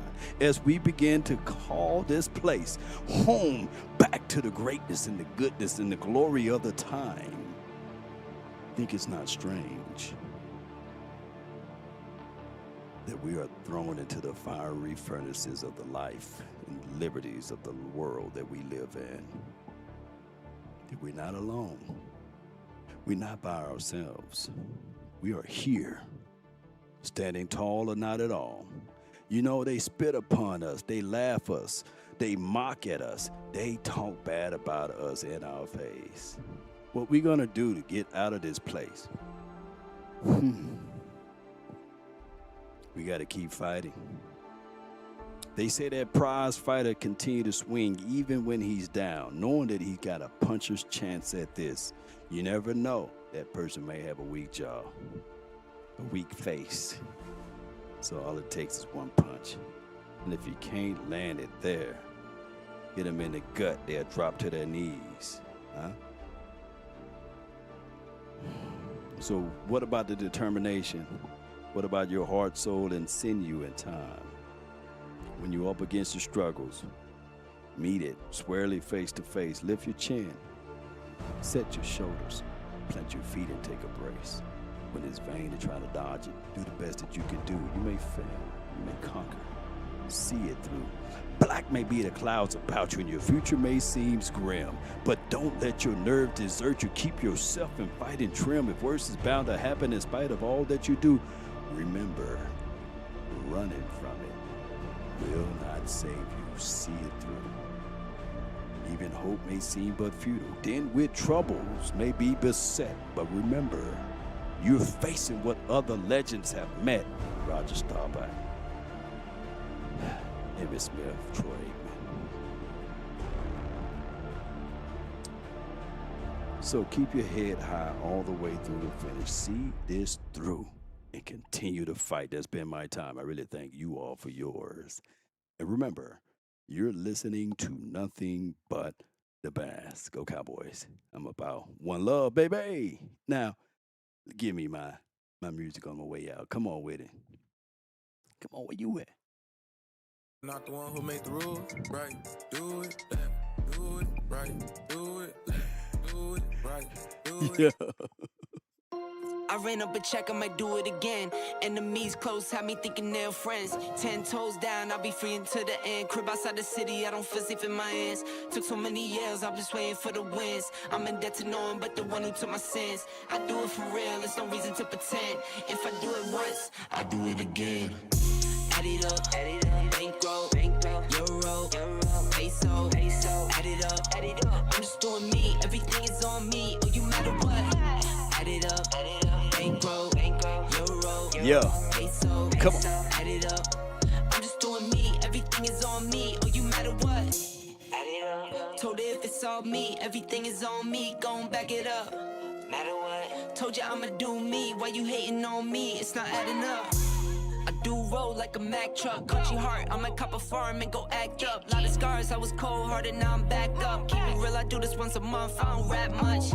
I just take the money and go stack up. Stack 'em. Buying car to get tatted up. All that other bull, it don't matter much. You only climb me, I put the ladders up. No fault, I done doubled up on the workload. I think I fell in love with the bankroll. Pray up, get money, then we lay low. Add it up, bankroll, euro, peso, add it up, I'm just doing me, everything is on me, oh, you matter what. Add it up, bankroll, euro, peso, add it up, I'm just doing me, everything is on me, oh, you matter what. Add it up, told her if it's all me, everything is on me, gon' back it up. Come on, baby. Matter what, told you I'ma Come do on, baby. me, why you hating on me, it's not adding up. Told her if it's all me, everything is on me, gon' back it up. Hey. Matter what, told you I'ma do me, why do you me, hating baby. on me, it's not adding up. Hey, remember the sounds of soft souls, hits and oldies. Where my guy at? Are you not entertained? Are We you about not entertained? peace.